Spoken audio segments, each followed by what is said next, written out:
It gets realer from here. But first, I want to give a shout out to all my fellow Pisceans out there. Gang. You already know. We in the build done. Also, I want to give a shout out to all my 2-2s and my 3-3s and my 2-2-2s and my 3-3-3s and my 7-7-7s. Shout out to all my angelical numerical numbers that I may have forgot to mention. I also want to thank everybody for coming out and support the channel. Thank you. Those of you that are new, welcome to the channel. Don't forget to like, comment, share, subscribe, and don't forget to click that bell notification to be notified of my upcoming videos and content. And also, if you rock with the channel, don't forget to buy me a coffee. So yeah, all right. I'm gonna be talking about how would a Pisces ask for a hookup. Now I ain't talking about the whole one night stand type of thing. I'm just saying, as far as like, how would you ask somebody to hook up, meaning, to smash or whatnot. But or just to simply just talk to someone, right? Now, usually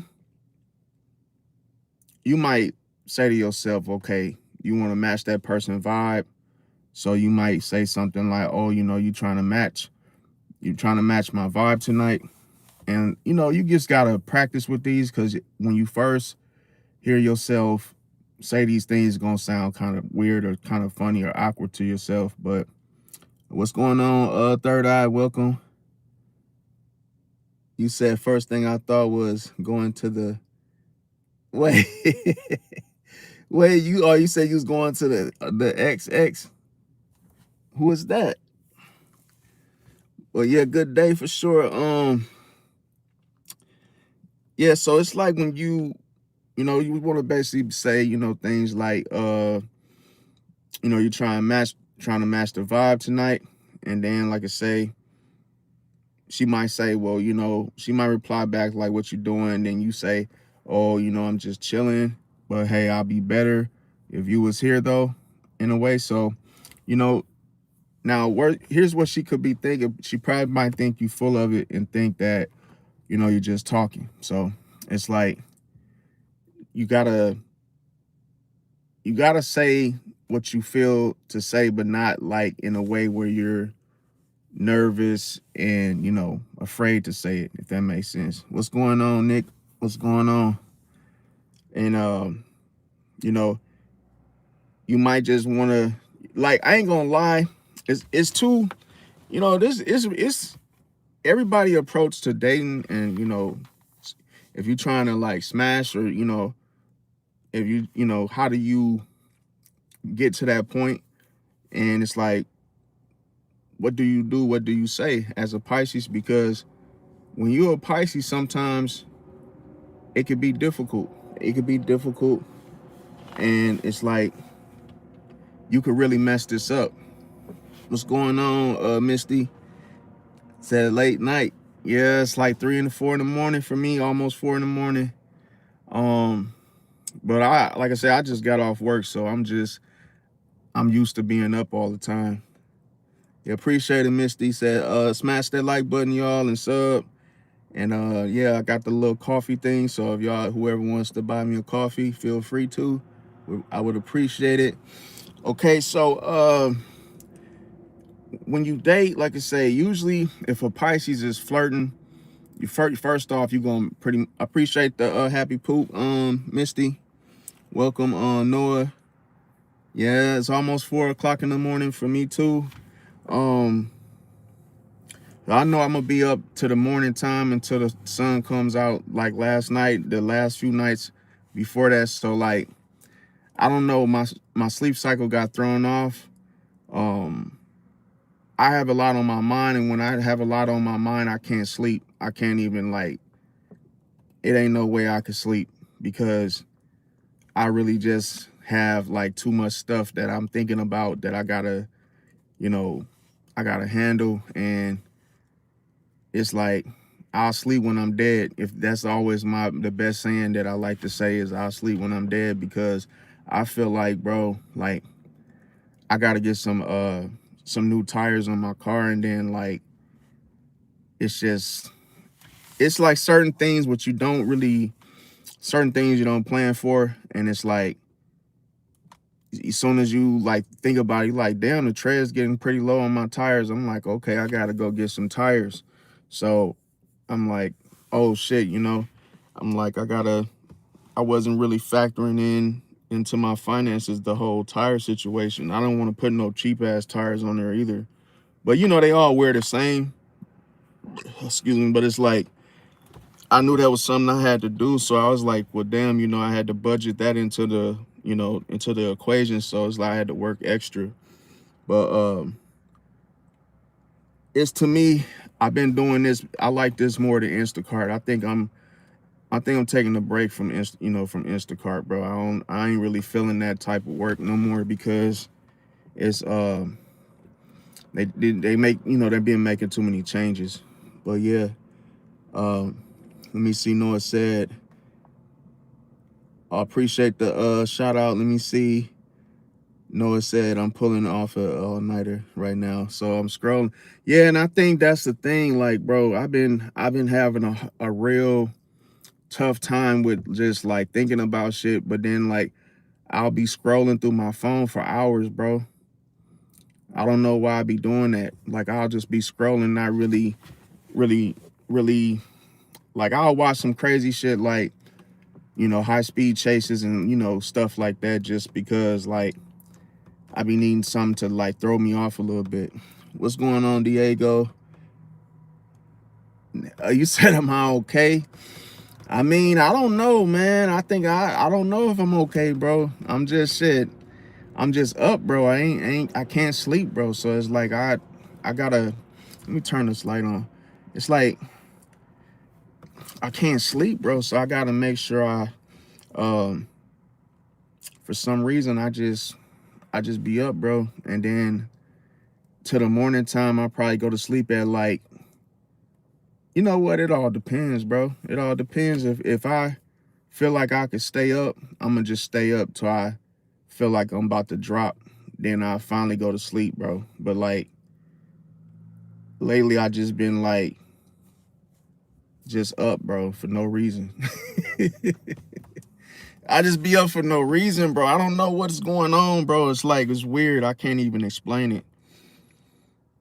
Yeah, I feel that, Diego, like staying off the phone, bro. I learned too not to sleep with near my phones because of the that's how people be getting cancer when they sleep next to their phones, because the radiation off, you know, the radiation is like really going with the phones and shit. If you got computers and shit, you know, next to you, next to your head, you don't want to do that. But I just, you know, I have my phones like off, way off to the side, where on my bed, but I don't I well, sometimes I'll scroll till I get tired, but bro, that don't even work no more, bro.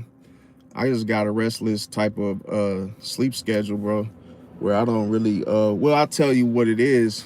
What I think it is because I got sleep apnea, bro. So like if when I sleep, I gotta wear all kind of shit, mask and all kind of just crazy tubes and shit. So it's like that's a whole project to get just to get to bed when you got sleep apnea and you gotta put all those freaking face mask and tubing and have the, you know, the distilled water in there and turn that bad boy on. But like I will say, if I hadn't have got that shit, I probably wouldn't even be here, bro.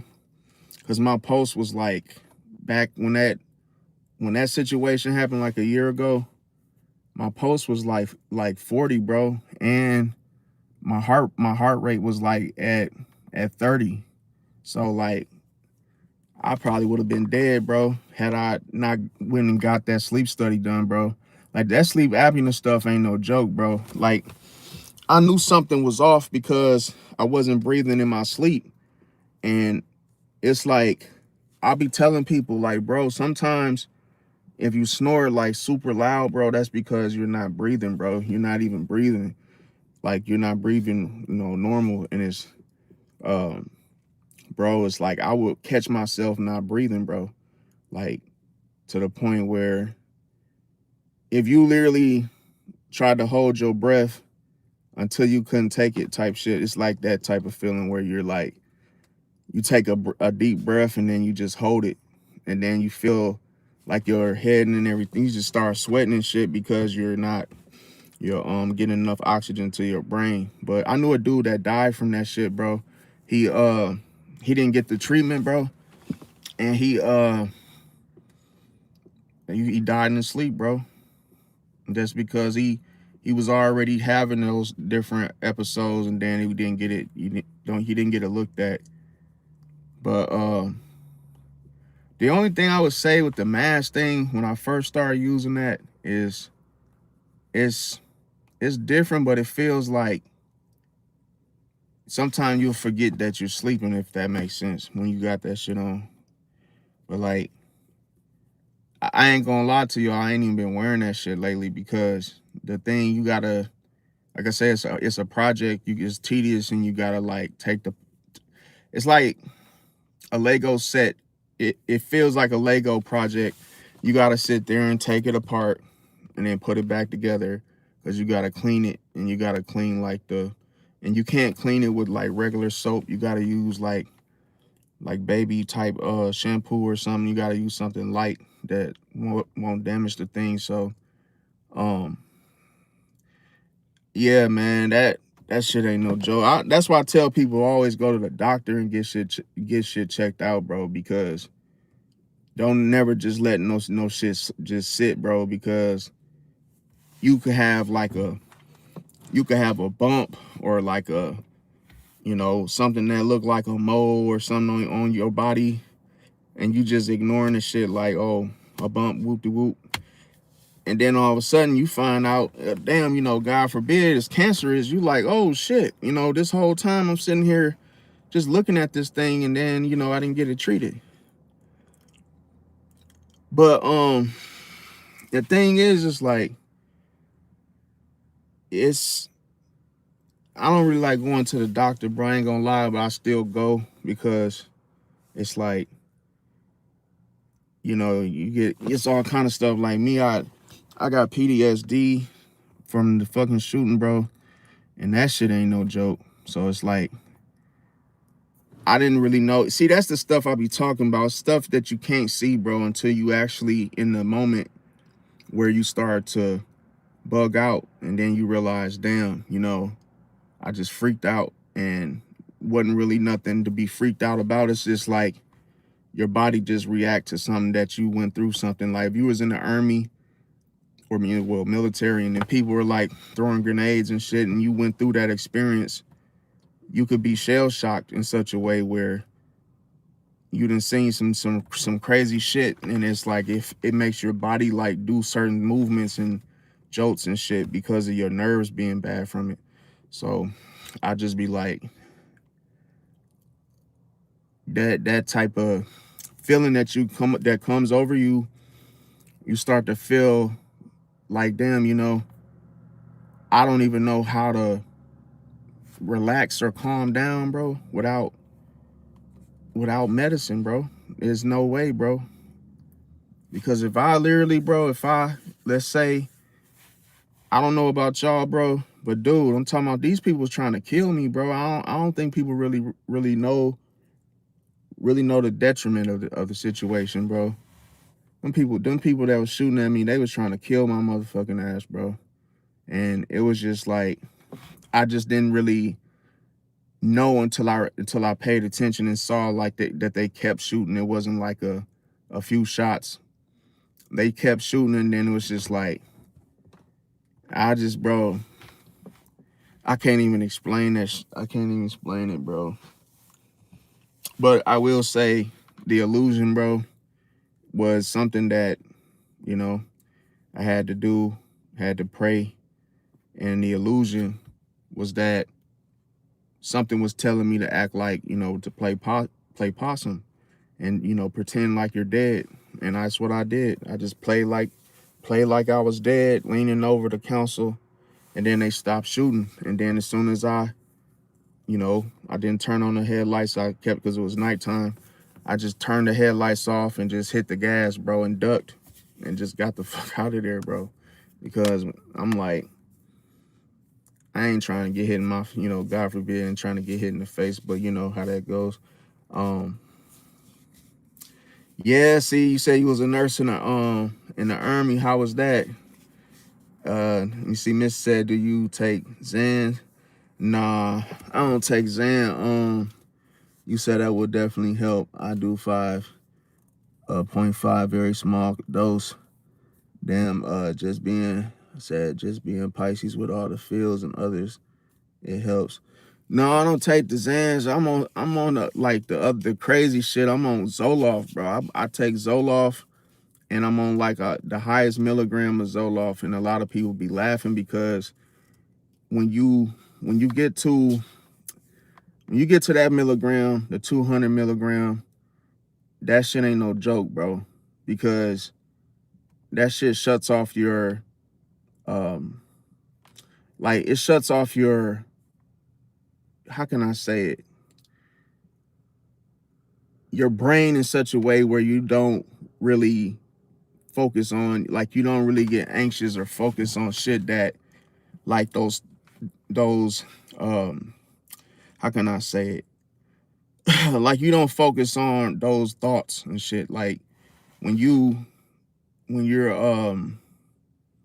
when some people are like worried and they just keep thinking about, like, oh damn, I gotta go to work, oh damn, I gotta do this, oh damn, I gotta do that, and it's like they start worrying and shit, but then they literally start feeling like it's too much to do.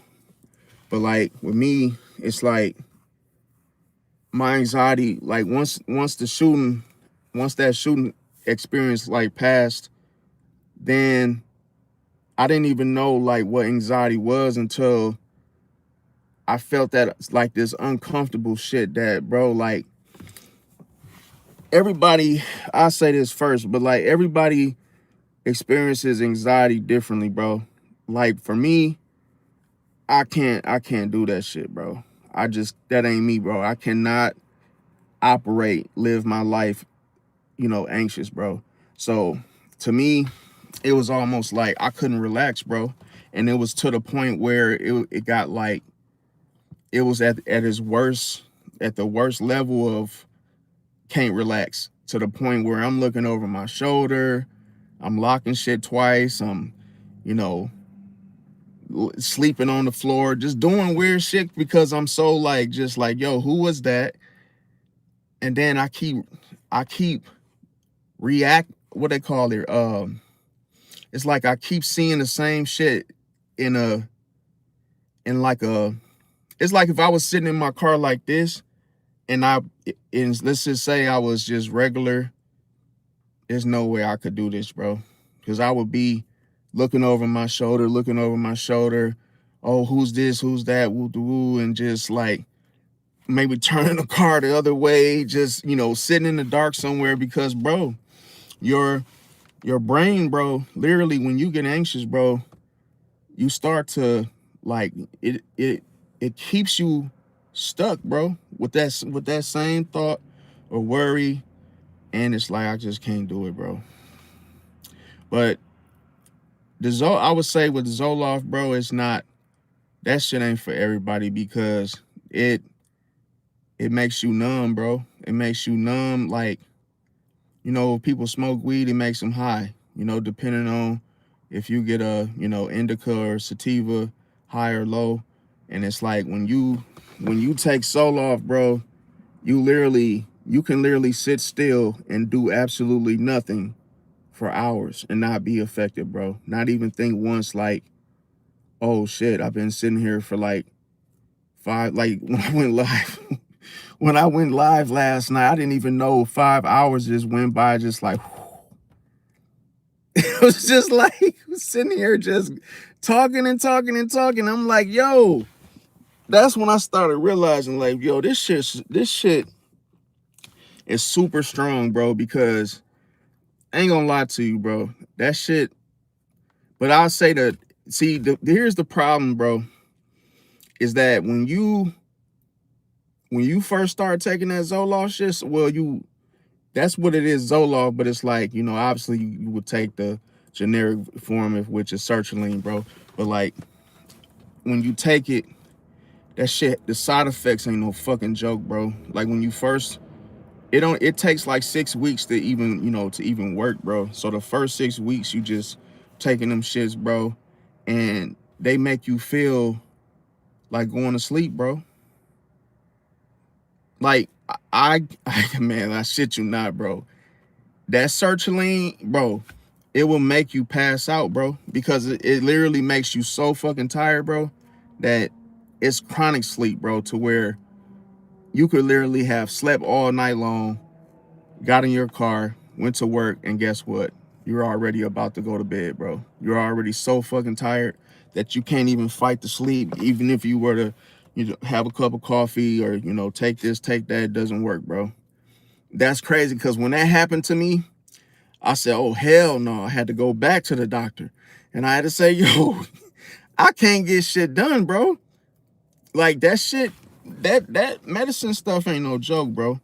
It like, I will say, if you take the Zoloft alone, that shit makes you, it leaves it like a nasty taste in your mouth, but it's a side effect. So it gives you dry mouth. And then what that does is it makes you want to eat carbs, bro. And like, you got to really control yourself not to do that, bro, because you will get, big, fam, because Zoloft makes you not want to do shit as far as like exercise or anything. Like, you really got to force your ass to go. Like, you really got to force your body to get up and do stuff. Like, that's just how strong it affects you, to where you don't have no motivation to do anything other than just lay there and just be chilling, bro, to the point where you. So me, I had to go back and get a upper, which is, I had to go back and get it's called what is it called? Damn, it's called what they call it. The name for it is damn, let me look it up. I'll look it up on Google real quick, because I'm like, I know the name, but I just forgot it that quick. That's another thing, that the side effect to that Zoloft shit is that it makes you forget shit. So you could literally be talking. You could be talking and forget what you were gonna say, bro, just like that, bro. Just because you really can't, see, the medicine won't let your mind worry about shit, bro. So it's like, if you say something, it's almost like it's gone right after you say it. You probably won't remember it, but since I've been taking it for quite some time, I pretty much can, remember shit sometime. But I just don't worry about it. It makes you not give a F2 about everything, because it's like today, I swear I felt like a zombie, bro. Like Call of Duty zombies or something, because I was doing my deliveries, and then like when I went to the when I was going to the front door, I literally was like, hello, and then I just gave them their order, and then I was like, oh, what's your code? And then it's like they were just looking at me like frozen time. I'm like, bro, don't even maybe because I wasn't smiling, maybe I was just looking like straight face, but bro, I can't. It just is what it is, bro. Let me see. Oh, you think, wait, you think that Zoloft is worse? I mean, I ain't gonna lie to you. I feel like the Zoloft, that I feel like it really saved my life, bro, because if I hadn't took that shit, bro, I probably would have been dead right now, bro. That's just how people don't understand. Mental health is very important, bro. And like, if you like suffer from like depression or deep depression, bro, with anxiety, bro, that is no joke, bro. That type of imbalance in the brain, bro, that shit can make you just like hurt somebody or crash out, bro, because you really just don't know how to fix it. You just don't. And I know people be laughing about it, thinking it's funny, bro, until it happens to them, bro, that you can't, bro. It's not something you could talk to somebody about and get it fixed. No, you got to literally like get the help and like really, recalibrate, bro. So, another, because this is how, you know, I guess as I use the same, you know, the story and whatnot, it's just that the people shot my car up, bro, like my work vehicle. So on the left side of my you know, driver's side panel in the front, there's bullet holes through the damn, you know, the little panel thing. So I just, you know what I'm saying, I just got this damn car for work, and they already fucking, you know, ruined it by shooting it. So it's like, it's not ruined to the point where it won't run, because the bullets, thank God, they didn't, you know, they didn't go all the way through to the you know, engine block. But it's like, still, they still shot it, bro. So it's like, and then to this day, I don't even know who did it. So it's like, to me, it's just to think about is just frustrating, bro. That's all. But let me think of this name, for what the name was for that. Um okay, let me see. I think the actual, I just call it. Yeah, okay, Wellbutrin. So I take Wellbutrin, and I take that as the highest dose because, bro, I needed that motivation, bro. Because then Zoloft will make you just like numb and zombified, bro, and will make you sleepy as hell, bro. Like, if you just take Zoloft, your ass will be sleep all day long, bro. Like, you know how when you get up in the morning and you're a little groggy, well, guess what? You you can barely go to, you know, take a bathroom break without coming back and just falling down, going to sleep for another 8 hours, bro. So you really be out of it if you were to do that. But it's funny because if you go on TikTok, you could see everybody that takes Zoloft, and like, you could see the effects, the side effects, how it affects everybody, and that should be having you tweaking. Like, let's say, like right now, if I close my eyes, bro, I swear it feels like your whole body shutting down like a fucking like computer, because when you like blink, it's like, it gets like, it's like, to the point it feels weird, bro. And then sometimes you get these little jolts to your head, so it makes you like stutter. So it's like, y'all probably saw me do that plenty of times where I'll be talking, and then it's kind of like a your jaw get like kind of tight to where you kind of have like this little jolt thing. But it's like, it's annoying as hell, but I can't control it. So it's like, when that starts happening, and then it makes you stutter, because it's like, I always think it's something like, you know, something that makes you slow the fuck down. Something that makes you slow down. Like, if you're talking fast or something, or thinking fast, it's like, it makes you not want to even like talk more. So you kind of, you know, keep stuttering and shit. Yeah, definitely. But I ain't gonna lie to you though. The Zoloft cured my bruxism, because I had bruxism so bad that at night I would sit there and literally clack. My teeth will uncontrollably clack, bro, to where, you ever seen like the little joke where they say, stop the clacking, and they grab your, you know, they grab your mouth, your teeth, and, you know, your whole, you know, your teeth, and put it in a glass of water, because it's like they just keep clacking, bro. That's pretty much, that's a real thing. So it's called bruxism. So I had bruxism really bad, bro, and that's from the sleep apnea, bro. So with, that's in like a it's like a sleep, it's tied with the whole sleep apnea thing. So when you're not getting enough oxygen to your brain, you uncontrollably, that's like a sign to breathe in a way, where you just clack your teeth, like your mouth just starts chomping, bro. So you could be asleep, and then you just be, your mouth is just doing this to where it's just like, it ruins your teeth. Like, you know, they'll tell you to wear a mouth guard, you know, if you have that. But when I took the Zoloft, it cured it, knocked it right out. I never had that. I never had the issue ever again, bro. So I was happy about that, because, bro, when that shit happened, I started getting scared, bro. Like, bro, what the hell is that, bro? And the fact that you can't control it, it's like every time you sit still, it just starts doing that, bro. So Yeah, it's just like, man, yeah, definitely. But like, it's just so much stuff I learned. It's so many things I've learned over the years that wasn't explained to me. It was like I had to find out through the people that actually cared about me, bro, to the point where they actually told me, like, how to, properly, um, how your mouth should rest when you're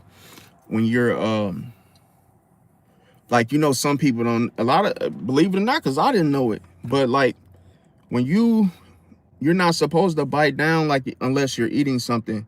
So some people, like, they clench their jaw, or they just bite down because they're tense, and it's like you're really supposed to relax, and then you're supposed to have your mouth like slightly open just a little bit, and then when you eat, that's only time where you actually close your mouth and chew down like that when you chomp. So it's like some people end up clenching their teeth, and then they end up breaking their teeth by biting down. You end up ruining fillings and all kind of shit in your mouth with like your teeth and everything. So I didn't know that, and actually can alter your smile doing that too. So I'm just like, damn, that's a lot of information, a lot of stuff. There's like whole time before that, I was always biting down all the way, even if I wasn't eating, but my mouth would be closed. But then it was because of the anger, because bro, like when you get upset, you can instantly like start clenching your jaw because you just want to like, it's like you want to let it out, but you can't do it in a violent way. So it's like you're just like holding on to it. So that's why I say, like, anger can come from anything. Anger could come from not being active like you would like to. It could be something that you disagree with. You could have, it could be anything. It don't have to be something bad that happened to you for you to feel like that.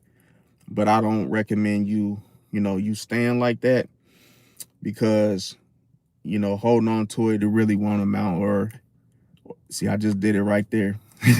It's like a joke. So that's why I hate that shit, because I've done that so many times, and I'd be like, bro, why did I just do that? Like, I'd be like, man, that jolting stuff is the side effect. But the first side effect you get when you first start the Zoloft is you get diarrhea, bro. And that diarrhea is no joke, bro.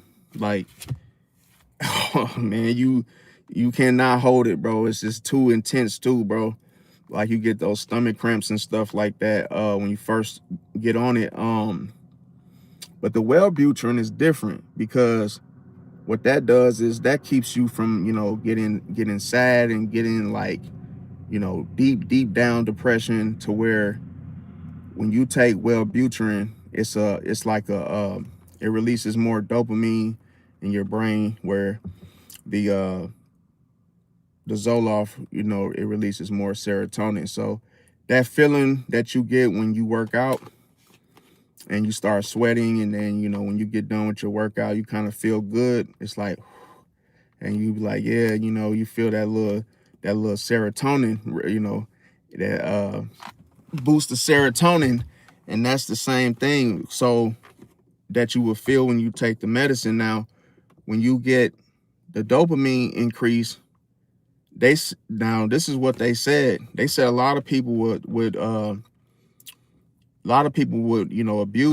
the Wellbutrin, because it gives you the same effects as crack. But it's just like people would actually abuse it, and they would literally try to snort it, because it's called the cheap version. It's like um the cheap version of crack, if you want to word it like that. So a lot of people, if you take Wellbutrin, bro, it will literally have you like, it'll have you so uplifted, like to the point where you just like you literally feel good, and it's just like you ain't even doing nothing, but you have a positive, like, you literally have a positive look on everything, and because it makes you motivated. Like, and most people take it to like quit cigarettes, or like, because it also helps you like quit vices and bad things that you don't want to do no more. But at the same time, I will say the worst thing that it's done for me is I don't have no sex drive like I used to. So I don't really I don't it's crazy because I used to have, man, I used to be addicted to sex, bro. That to the point where I couldn't even like, I'm talking about, bro. I used to bro, every single day. I don't know about y'all Pisces, but man, it was like sleep, eat, breathe sex, bro. I couldn't even like stop, bro, to the point where it got so bad, bro, that I did everything I could to stop. And now that I'm on this medication, bro, then it finally stopped, bro, to the point where I was actually happy about that, because I'm like, damn, bro, for years I couldn't stop thinking like that, bro. And then like I be telling people like it's a lot of things you could do that gets out of hand eventually, and then it's like you can't stop, bro. So that's why that's why I was just learned like that I catch myself from here and there, like when I start to think in a certain way, but it really takes a lot of stimulation for me to even, get to that point. And then the doctor was like, "Oh, you don't have to worry." Well, he was like, you can still, release and everything, but yeah, it's gonna be delayed. I said, well, hey, that's even better. If it's delayed, then it just mean, hey, everything's gonna show up late. So you just, yeah, that still happened, but hey, everything's gonna show up a little late, delayed. But yeah, actually, I ain't gonna lie though. I just hate talking to the doctor because it always feels like he knows all your business, bro. I don't like that shit, bro. Like, just saying, oh yeah, how you doing? Oh yeah, so you feeling a little different from the last time we met and talked? Like, come on, man, when is this shit gonna be over, bro? Because I don't like it's small talk, and I don't like it, bro. Like, I don't like the whole like, a person sitting there like knowing your shit and sitting up there like trying to smear it all over the place. But it's just I don't mind telling y'all. I know it might sound like I'm telling y'all my business, but I'm not, because I feel like it's a lot of people that take Zoloft and they literally are ashamed of taking it because the side effects, and they know like they just feel like insecure about taking it, bro. Me, I don't give as you can see, if I tell you something, hey, it don't bother me for nobody to know, because shit, I love taking it. Shit, I ain't gonna lie to you. And that's the thing, like, cause I ain't gonna lie. When I was in college, bro, I was always thinking about sex, bro. I couldn't even focus on my studies, bro. It's like I couldn't, bro. I'm talking about it got so bad, bro. I used to draw like anime and like literally sit there and draw like anime sex, to where I would just be so just like couldn't wait till I got home to like, smash something, to the point where that's all I ever was thinking about, bro. And it was like, that's why I be saying now to like Pisces, like, bro, be careful. Like when you start to, let them fantasies in, bro, because you could literally be in a fantasy world to where it's not realistic for you to be doing that all the time. And then all of a sudden it can, alter or shift your mind from how things are supposed to be, far as the things going normal in regards to a relationship. And it's like you might just go into a situation having those freaky, expectations off the rip, so it's like little stuff like, like me, I guess with me, I had to control myself, because I could talk about that type of stuff without just off the rip, to where that's the thing. Some people are just not comfortable talking about, that type of stuff. It's just, but I will say a Pisces will say things like, yo, hey, what is the vibe? You trying to match my vibe tonight? It's just, you know, the way you would try to hook up with a person, you might make that long eye contact. So I know I do this all the time. Like if I like somebody, I'm always staring at them, and I make sure they know I'm staring at them, if that makes sense. Because it's like, I know it sounds creepy, but it's like for you to be aware and then for that person to know. And then all of a sudden, because here's the thing, the difficult thing about this is that sometimes women make it easy for you to get their number, and then sometimes it could be confusing. It could be confusing to know, okay, do I just go? Because this, I believe that a lot of men are, you know, are given warnings and are shown different body, you know, body gestures and language to the point where the woman probably have already given you the signal that she's not going to give you the number and that you can't smash. So it's like, when do some people just feel like, oh, you know what, I can't figure it out, I'm gonna just go for it, and hey, if I lose, I lose. I mean, would y'all women out there in the chat, would y'all think that to, oh, that you would make it easier for a man if you, you know, in regards to smashing or getting together, or just simply exchanging numbers? I mean, I'm just asking because, like, when it comes to Pisces hooking up with folks, I do see that it's a challenge, because it could be part of you that don't want to talk about it because you don't want to come off like, oh, that's all you want. And then you could be the total opposite, where you actually go into it and don't care because you're like, well, this is what I want, this is what I'm gonna do. So it's like, I done seen like bold Pisces that think like that.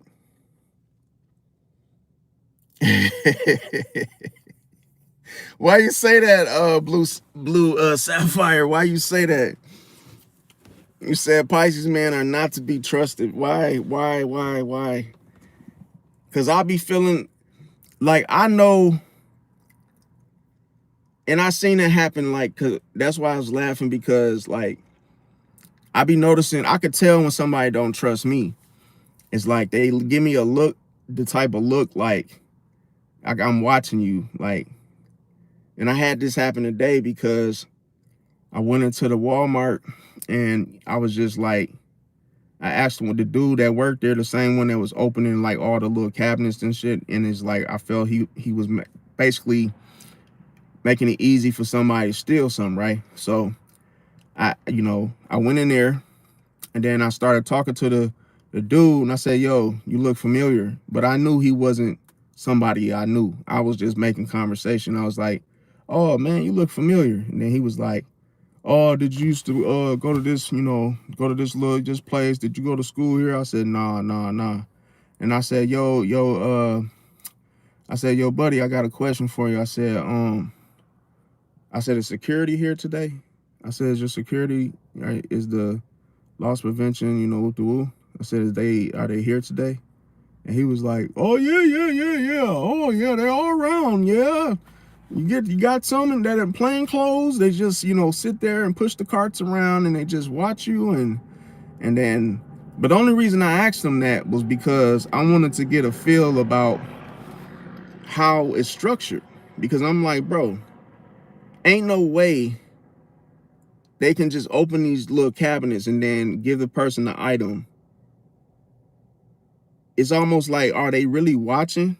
Because it's like, I just never understood some stuff. Like, it's crazy because, like, this is what I would do. I wouldn't waste money on none of them security devices and all that BS, bro. I would just be like, because if somebody's gonna steal, they're gonna steal regardless, bro. You can put a master lock of just the what they call it, not aluminum, but aluminium, well, however you say that shit. And then you could put all of that, have it, a brass, all these different metals and shit on the lock, bro. Somebody still can get that open, bro. They will get it open, bro. So it's like, it would probably take a little longer, but to me, I would design the store in such a way where the checkouts almost, would trap you if you tried to steal. If I was to design the store in such a way where the design itself will have it to where you can't steal if you wanted to, because you'll be trapped. So it's like, I always see like how people be doing stuff, and I be like, bro, that's just, y'all just wasting money on all kind of like security locks and boxes and all kind of crap that, I mean, I'm sure it's their money, they have the budget, but it's like, to me, it's the bad idea, because when you put locks on stuff, like me, I ain't gonna lie to you, I have like, it's something that I began to find out that it's something that I really love, and it's weird. I got moon in Aquarius, so I'm always gonna come up with these weird ideas, and it's like, it's fun. It's so fun to do what I'm about to tell y'all.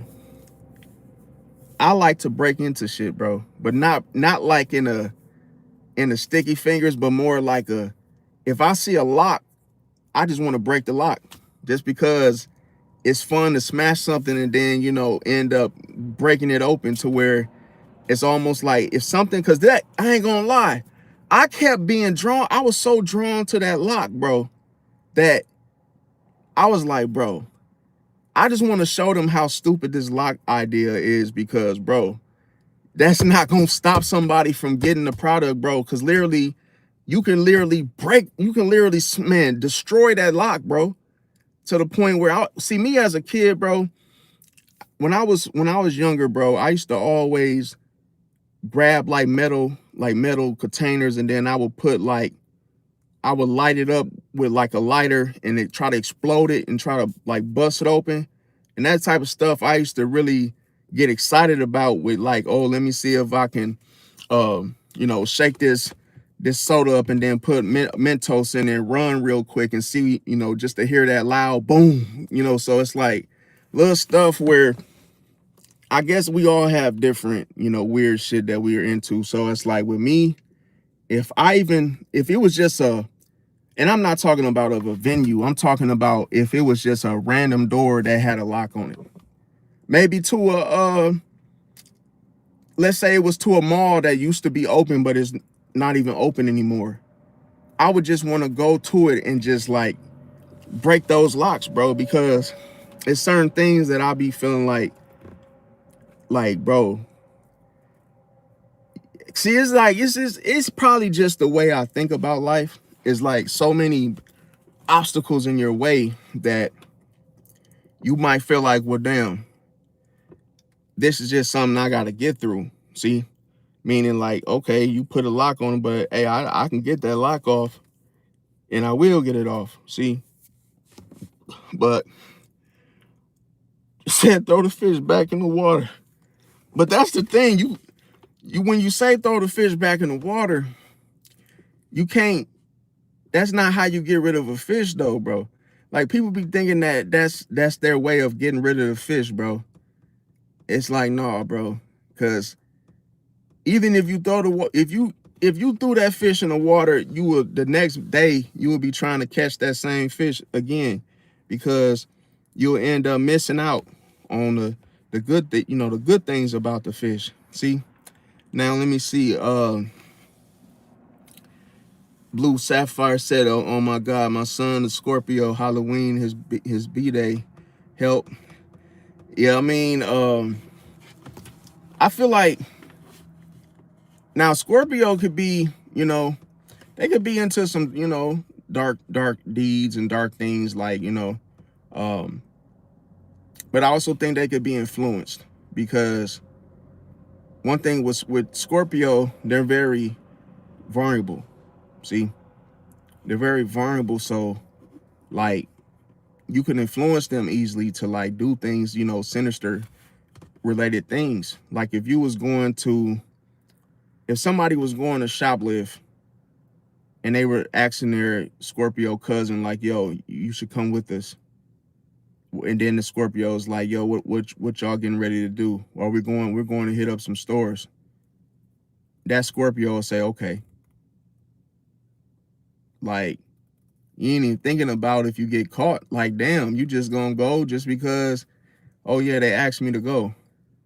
Okay, cool. You know, they just kind of, they don't think about stuff. They just so quick to get into some shit to where it's almost like when they get caught, they start acting like, oh damn, like you actually caught me, and they ain't really prepared for that, if that makes sense, to where they can make like themselves look even more foolish, because it's like, damn, you didn't know that you would, you know, catch a felony for shoplifting, and these people just sucked you into a trap. And then the Scorpio is like, nah. It's like, bro, you can't just go along with stuff just because you're invited, bro. Now, appreciate the hearts, y'all. Let me see. Sapphire said her ex Pisces trying to manipulate her with the Bible. I was like, oh, I mean, and that's why I say with like trying to save people is like not something that, you know, unless they ask for it or they want to know. Like me, I don't, you know, beat people over the head with the Bible unless they ask me like, yo, what's your you know, interpretation of this scripture, or hey, can you pray for me, or hey, you know, whoop-de-woo, and then it's like, yeah, okay, and it's like that. But I don't just like walk up on somebody and be like, oh, you know, or just judging them and saying like, oh, this, you know, your shoes are tied, you know, that's a sin. I wouldn't do that. I'll just be like, okay, well, if you really want to get to know God, I'm sure you'll ask questions and want to know more about it. But I'm not gonna just like give it, you know. So another thing, yeah, definitely we could be spiritual. She said when y'all give silent treatment, when y'all mad, it's diabolical. That's the thing. It's not the silent treatment. See, the narcissist uses the silent treatment. What Pisces uses is just silence in itself. It's like, it's more like, I'm going to just be silent. I'm not going to say anything because I'm done. It's like where silent treatment is like, oh, I'm gonna ignore you until I got control over you. See? So it's like the silent treatment is used as a way to get control over you in the situation. But with a Pisces, they're just being silent because they're done. They don't have anything else to say to you. They don't want to deal with you anymore. So it's like, they just be like, okay, no closure. No closure is setting a boundary. And a lot of people think that, oh, you owe them your, you know, you owe them a reason, like calling in sick. Oh, you owe me. Well, you just gonna leave me like that? Like, yeah, yeah, I'm gonna just leave you like that. I don't owe you nothing. See? And it's like, you know, I don't have to tell you a reason why I'm leaving. And that just shows strength. It shows that you respect yourself enough to just move on. See? And that's how a real person will move on from a situation that's really done. They ain't gonna do the back and forth and, you know, try to explain, because when you explain, now when you explain shows weakness. It's like when you explain why you don't want to do something, that shows weakness, because your answer should be simple, no or yes. But if you start going off into, you know, just sentences and just, oh, you know how I work all night and I can't do this and I can't be there and just say no and leave it there.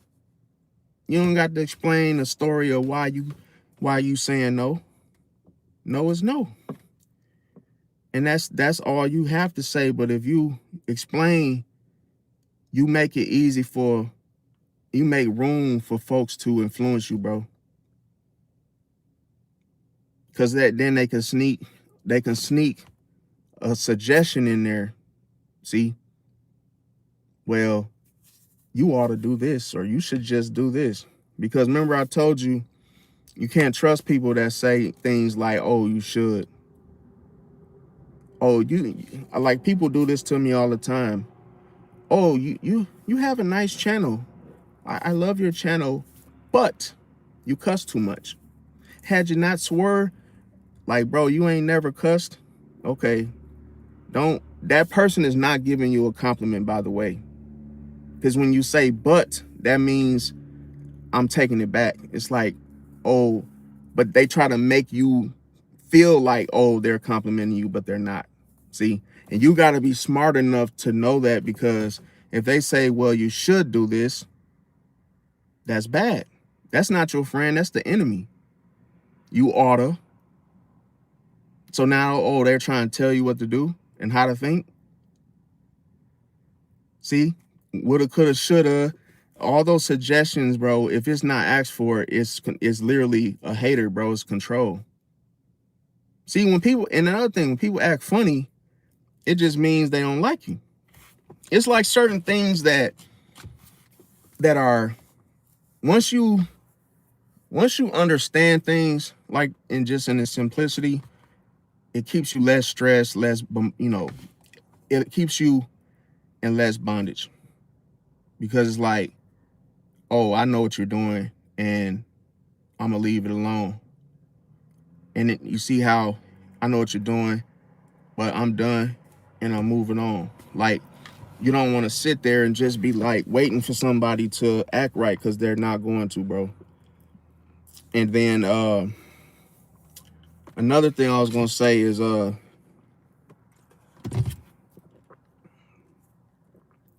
so I'm gonna talk about the boundaries I was telling you guys about as well. Let me see. You said, do you get along with a Virgo woman? Virgo women, I would say no, but if we was just having a conversation,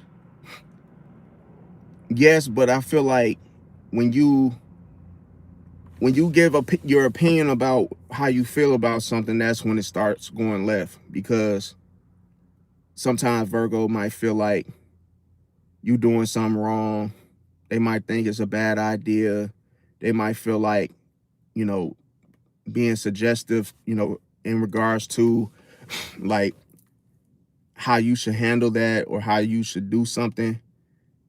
And then they can try to like do it for you, but then try to take credit for it. It's like, but that's sometimes like a Virgo woman can sneak this to where they'll offer to help you because they think you're doing something wrong, but then they'll help you, take credit for it, and then tell everybody else that, damn, man, such was doing bad. Like, had I not helped him, he would have, made himself look dumb, or, whoop-de-woo. And that's how Virgo can get you like that.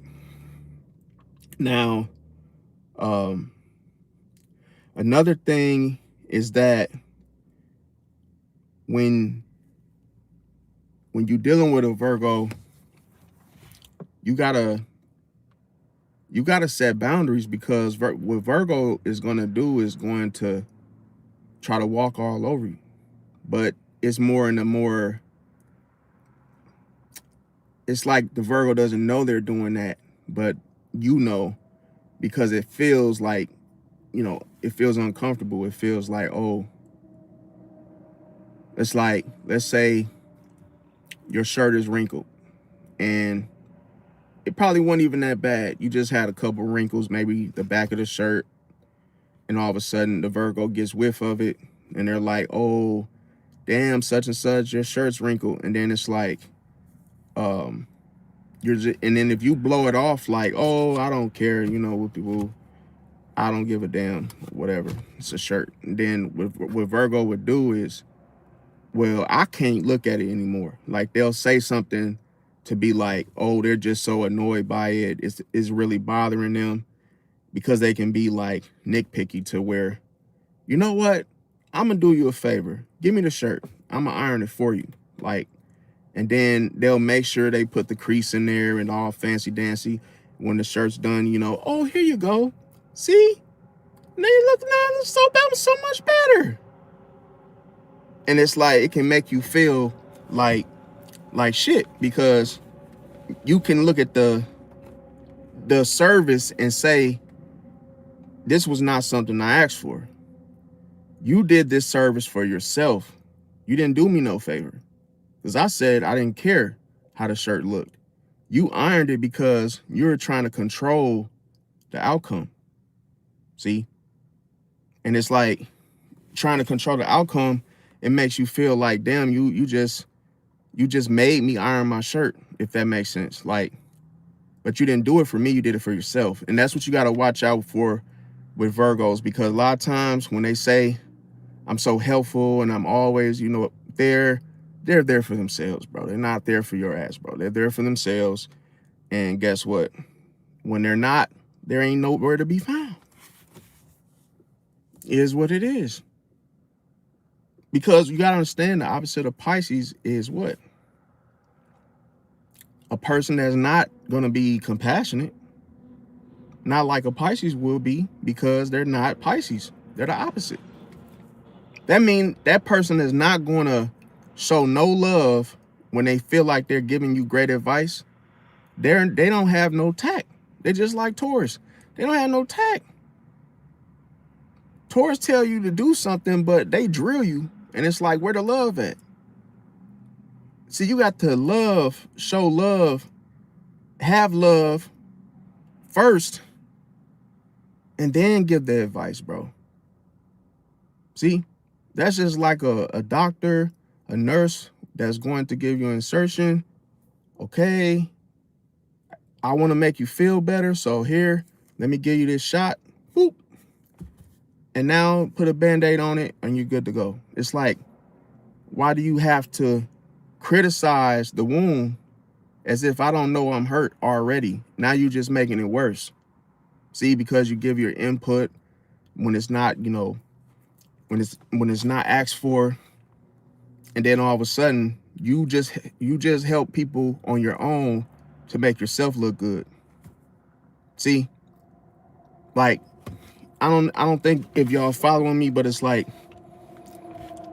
it could look abstract. It could be like indirect to where, oh, I did this for such and such, but you didn't do it really to really help that person. You did that to show off and make yourself look good.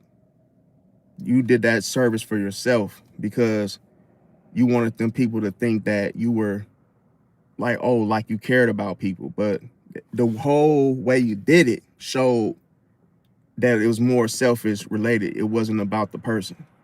Because if you really look at somebody else with an issue or a situation, you would be more what? You'll show love first. You wouldn't even have the audacity, or you wouldn't even be critical to somebody that is, you know, sick or going through something.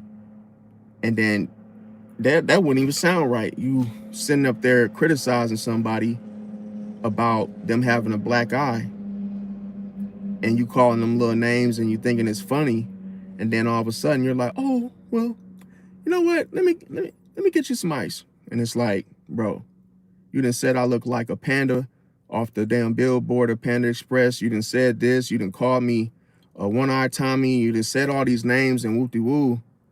And now it's like you done already broke me down. See? Now you sitting here trying to put a Band-Aid on me, and I'm sitting up here just looking like, to the point where it's like, dude, you ain't even helping me, bro. You're just making fun of me. You feel like you're being clowned when you get help from a Virgo. You feel like, oh, this mother don't care about me, bro. It's like the nurse that handles you rough. It literally grabs your shoulder, sit down, and just literally, okay, now hold this and don't touch that, and yeah, don't, you know, and I'll be right there. And it's like, damn. Why is you yelling at them? You grabbing them and boom, slam them on the damn, you know, okay, open your legs. Okay, put your back down, lift your legs up. Laugh your legs up. Like, damn, bro. Because Virgo, I'm telling you, bro, one thing about a Virgo, if they get mad, bro, if they get mad, guess who they gonna come off to be? That like that comedian. What's his name? Bernie Mac. Bernie Mac. So it's almost like a person will start yelling. Like when you see a Virgo get like, they get frustrated, they start to, they get that little like, it's like their tone, they get louder, they start to voice it. Especially if they tired of you doing something that they felt already told you to stop doing it. It's just crazy, bro. Like, it could be a situation where, like I know a relative that has a situation where, she's very controlling, and she's a Virgo, and she always wants things to go her way. Excuse me. And then what happens is, like, she has a bird, and the bird is like, in her eyes, family, if that makes sense. So like, she basically treats the bird as if it's like a human. So it's like when, they all sit in the living room, and she always includes her bird in like everything, like, oh, and calling him like by his name as if he's oh yeah, it's such and then Sam, and then me and Sam, and then you, and then we're gonna eat, and then we're gonna watch TV, and then we're gonna, clean up, and then boom, like, and then everybody's looking around like, well, who the hell is Sam? The bird. You can't forget about him. It's like, bro. And guess what? The cage will be right in the living room, like right there on the damn nice, like the little lampstand, to where it's like, bro, you can't put him in a room. Can't put him in a room to itself. Like, so now you got to hear the little birdie, the little bird, little noises throughout the damn movie, because she wants to include him on the show, if that makes sense. So sometimes Virgo can have that type of like, they could do something that makes no sense only to them while they're doing it. It could be anything. They might have they can have a dog, and they can have a Chihuahua, a Shih Tzu, a puppy, Pomeranian, and they hold the dog, and that dog go everywhere with them, bro. It's like, if they take off to go out of town, they putting the dog in the purse or a bag, bro. It's like, and they just really think the dog is like really their family member, like a human, bro. So that's why, it could be a situation where you start feeling like, damn, you really don't like people. Like, you could put two and two together and feel like you could really get to know a person just by how much they love their pet, because they probably just can't stand people, if that makes sense. So it's like, you might think, oh, damn, why is this person so, attached to their pet, even if it's a bird? It's like, bro, some people really be like in love with their pets to where, bro, they be like wishing they could do that to a human, but they don't love humans like that. They don't care about humans. So it's like, when you look at the bird, bro, in my mind, like, and when you start to put yourself in that bird's shoes, and you start thinking like, bro, do the bird care? Probably not. Does he think like, because he's not a human? So you already got a domestic bird, bro, to where to me, it's just like, bro, that's how you be knowing that everybody, when they're bored, they just do whatever, bro. Because it's like, nothing's never, how somebody else enjoys something, how someone else, makes a friend of something. It's people out there that can have a friend, and it can be a snail, bro. It can be some that don't look like nothing, ain't too big, ain't too small, or it could be big. It could be a pig, it could be a raccoon, a squirrel, a damn chipmunk. Folks will literally, with nature, they'll make friends with anything. So it's like ain't nothing exempt. But I'm just letting you know, like, those are things to be like aware of when you get with a Virgo, because just like an Aquarius is almost like, it's so different to the point where it almost feels like the experience is not real. See, that's why I always give the example of the Jetsons, because how the Jetsons move around is how the Aquarius moves around. Like, kind of like as if life is just nothing. It's almost like they can detach as if the world just stops. Like, once they detach, they feel like they done got away from everybody in the world, to the point where a person can really just have that absent-mindedness to the point where, oh, they can really detach, fam. And it's like, they ain't just talking about for the moment, fam. When they detach, this is like a huge thing for them. So that's why I say, like, bro, like, every sign is different. And the thing about it, why Virgos are so critical, bro, is because they are so critical of themselves, bro. See, so a lot of things that you feel the energy and how it's projected onto you is how they feel. So they don't like their clothes wrinkled. They don't want your clothes wrinkled either. And how Virgo feels is insecure when it happens, because let's say you invite a Virgo woman to a swimming pool party and everybody has to wear a bathing suit, or they don't have to, but if they, you know, what else would they wear, right? And then all of a sudden she might feel like she's, too big, or, maybe she's looking at her weight. Maybe she feels her hair is not done. Maybe she feels, her toes are not done. And she, all of a sudden, she makes an excuse and says, oh, I'm not sure. I have to see if I'm off. And it's like, you're off. You just don't want to put that bathing suit on because you done been, eating good all year. And the little pouch you got, you think everybody's paying attention to that.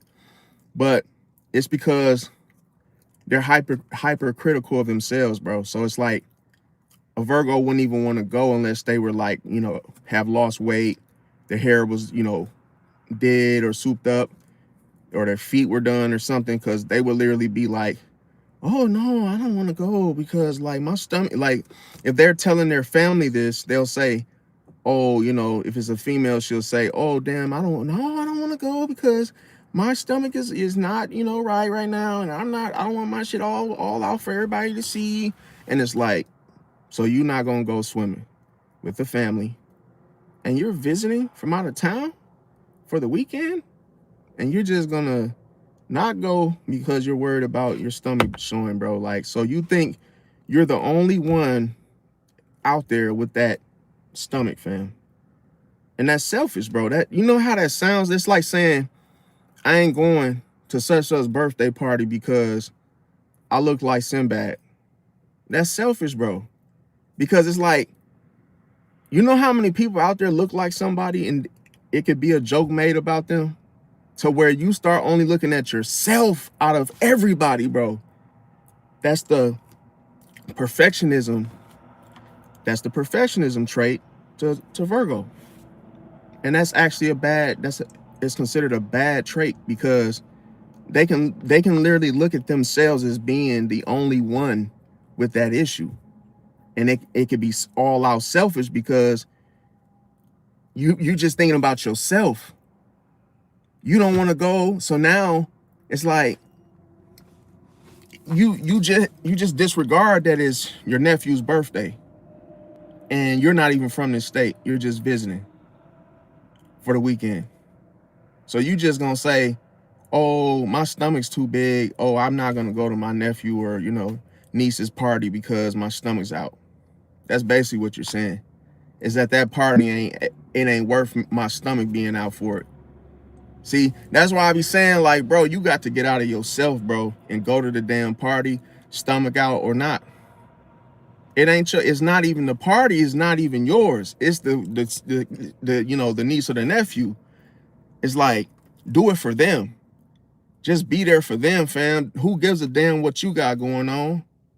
It ain't that type of party. You know, like you think everybody gonna be see, and then that lets you think and know that that person wants so much attention that they know that, hey, everybody gonna be looking at me. See, and that ain't even how it's gonna go down, because the party hasn't even started yet. So they can worry, they can have that worry wart type of mind frame when it comes to, you know, how they see themselves in a situation, because they want to be perfect in everything they do. Meaning, if they're, you know, let's say you date them, they want you to, you know, they want you to look good on all ends, because Virgo cares about how other people, you know, view them as a, you know, oh, you and your partner, and how, you know, how do you guys look as a couple in public. So you gotta be careful. Now, like me, like I said, with Virgo, with me is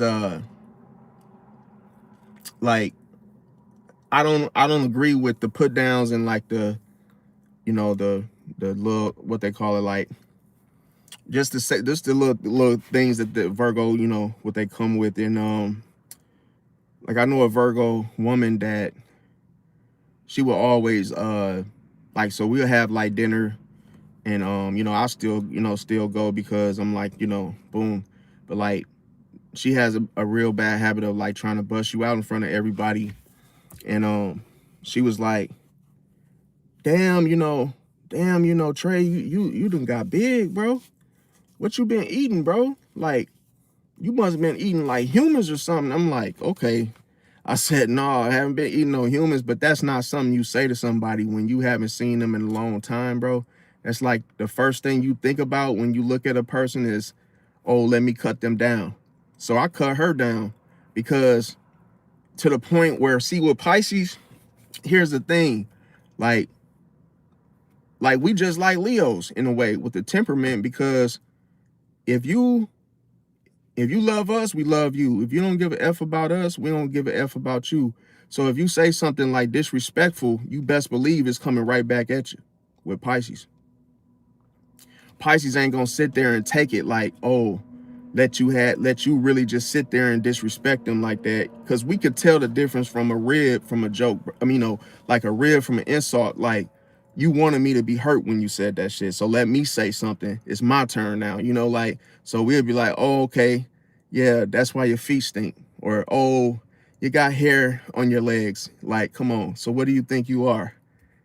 To the point where, yeah, we'll come back at you. But when we do it, it's a problem. Because, oh, Pisces, you went too far. Oh, Pisces was just a joke. Oh, Pisces, your feelings are hurt. Oh my God, because you know, I called you, said you were eating humans, and yeah, you really had to, you know, the way what you say in response sounds like, oh, you're hurt. I'm not hurt. I'm just using the same energy here. I'm using the same, you went for a jab, I went for a low blow. And yeah, all I'm doing is giving it back to you. So if you offended or you think I'm offended, it's projection. See?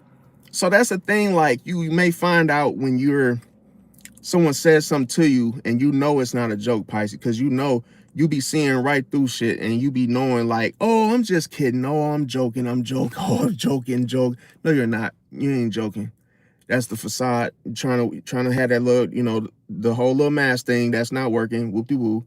And now you're trying to influence me to think it was a joke. Do you think I'm that stupid? See? It's like if a person smacks you across the face and then says, oh, by the way, I'm sorry. It's like, would you believe them? They done smacked it out of you. And then, oh, I'm sorry, man. It was just a joke. No, it ain't no fucking joke, bro. No, it wasn't a joke, bro. It's like, and I tell people that, how about I step on your shoe? And guess what? You ain't got no shoes on. So I just dump your shit to the point like, yeah, this is what you did to me. So I got to let you see how I feel. Because, bro, a lot of time people be doing stuff and they don't know it. they don't know what they're actually doing, bro. It's like you don't, if somebody has something going on, bro, you don't know what they're going through. See? To the point where if you make a joke there, you don't think the person already know what the hell they look like, bro? What the hell they got going on? And I know, oh man, but see, that's the thing, bro. You got to just take a joke for a joke. Bro, that's not a joke, bro. See, the joke is this. If we joking, then if it ain't no rules, no holds barred, then I could say stuff about you that you probably didn't think I knew about you, and your disadvantages, your weaknesses. And I can use my intuition and pull out your insecurities and things about you that you don't even want to come into terms or grips with or to know about yourself, especially if you're running from yourself. So Pisces is just like, look, I can joke with you, but if you say something that I know was not a joke, bro, you best believe you better be able to handle my jokes, because people in glass houses should not throw stones, bro. So if you could give something disrespectful or hardcore, you should be able to take it too. See, you better be able to take one too. Because what I begin to find out is that, oh, when the Pisces do something, not a person want to fight because you done went too far. You got a whole room, whole staff laughing. Who said that? Who said that? Oh, hell, man, damn. Oh, the Pisces said something, and oh, I knew he would talk at some point. I can't believe that I heard that out of your mouth, Mr. Quiet Man. So when you said this, oh, I know you just gifted and talented, and yeah, you just be holding back and just reserved, saving your energy until it's time to use it. So it's just like, yeah, I find that's why I don't, with bullies, bro, a lot of times Pisces can get into it with bullies to end their cycle, bro. And the craziest thing that I began to notice, bro, is you be wondering why these Pisces be around you.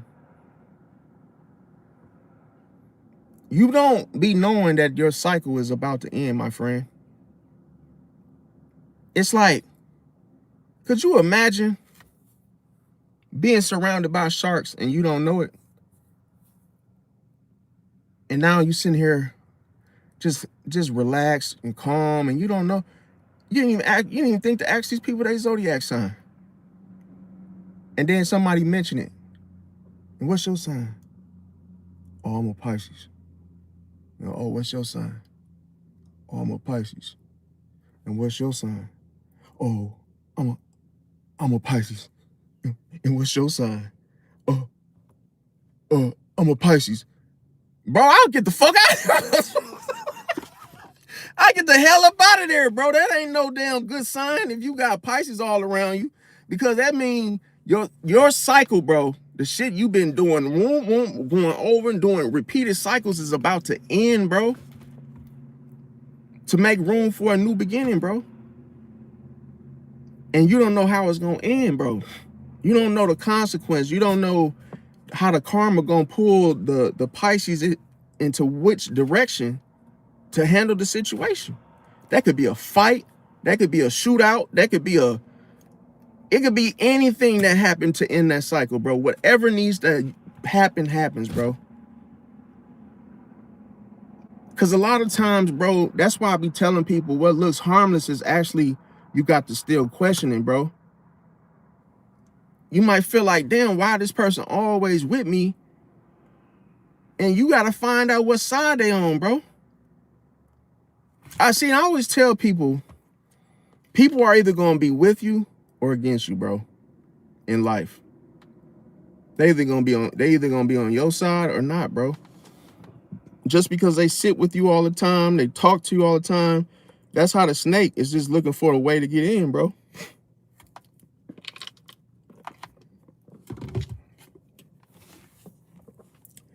Now, Why people, who said you said a T-Mobile, you said a soft Pisces. What's a soft Pisces? What's a soft Pisces to you? Because if you think the sensitivity is not softness, bro. Sensitivity means that you can sense when somebody is a threat or not a threat, bro. See, when you literally sit there and you're like sensitive, that's just like a person that uses soap and the soap dries their skin out. See, to the point where they got to use the sensitive Dove or something different that's easy on their skin. But the thing with Pisces, with the sensitivity, is that they are very sensitive to your emotions, your vibe, your moods, everything, to the point where they know. The sensitivity means they know when you're sad, even when you're not trying to show it. They know when you're happy, when you look mean as hell. So everything, they sense everything to the point where they know exactly. I'll tell you this, they'll even cry because that was for somebody else. They picked up on that from somebody else in the environment. Somebody could have lost their dog, lost a loved one, and the Pisces can literally feel it first and then say, damn. You could literally feel like crying and not know why. But that's for somebody else, Pisces, bro. Because you picked up on it, because you absorb everything. And then when you literally start to absorb, you say, damn, bro. You could feel the energy in the room, bro. And some of y'all probably thought I said feel the energy in the room. You could do that too. Because one thing with the Pisces, every time a Pisces goes into an environment, it almost feels like a prison. It's cold-blooded. But the prison in the environment is an illusion. It's cold-blooded. Because Pisces can pick up on everybody's moods and how everybody feel in the moment, in the room. So let's say a Pisces is sitting inside of a Wingstop and all the customers look hot and bothered. And you know, a Pisces will know because they're taking too long making the food and it's hot in here. End of story. It's just like the mood of everybody, and the Pisces just be knowing what's going on. And the whole thing is you don't even know the Pisces and picked up on all this. Then the Pisces like, look, when my food get done, hey, just let me know, or hey, flag me down. I'm parked right here and I'm gonna go outside because it's hot in here. But that's another thing. If it's a whole lot of droopy people that's like unhappy, the energy is super, super low, on its lowest frequency, a Pisces would feel like, bro, everybody in here is sad as hell, and I'm not finna let that ruin my day. So I'm finna detach emotionally and go outside. See? And get away from me, because when you literally look at somebody, you pick up on their energy. And almost as if you take it on as your own. See? So it's like if you look at somebody and they sad and they're all down, then it's like you could feel that trying to take over you, Pisces, to the point where you be like, nah, man. Like, they ain't even let that bring me down. That's your emotion. That's your stuff. Yeah, after I get from, you know, speaking with you, I'm going to discard it. I'm going to leave it where it's at, because this is not mine. Because if you take something that don't belong to you, now you're stealing everybody else's shit. That's not yours. See? And then when you start to get affected by it, you shouldn't have been stealing. See? So that's why I say, Pisces, when you start taking on other people's stuff, that's what you're doing. You stealing. It wasn't meant for you to take them people's emotions with you home. They was telling you there, you know, what's going on with them, and you figured it out, but you're supposed to have left it there once you departed from there. Don't take the emotion and put it in your pockets. Don't take the emotion and wear it as a hat. Don't take the emotions and put it in your shirt. Don't take the emotion and put it in your bra. Don't take it at all. It's not yours. Only take what's yours. See? Now, another thing I'm going to talk about is these boundaries, okay? Now, man, it's hot as a mud. Hold on. And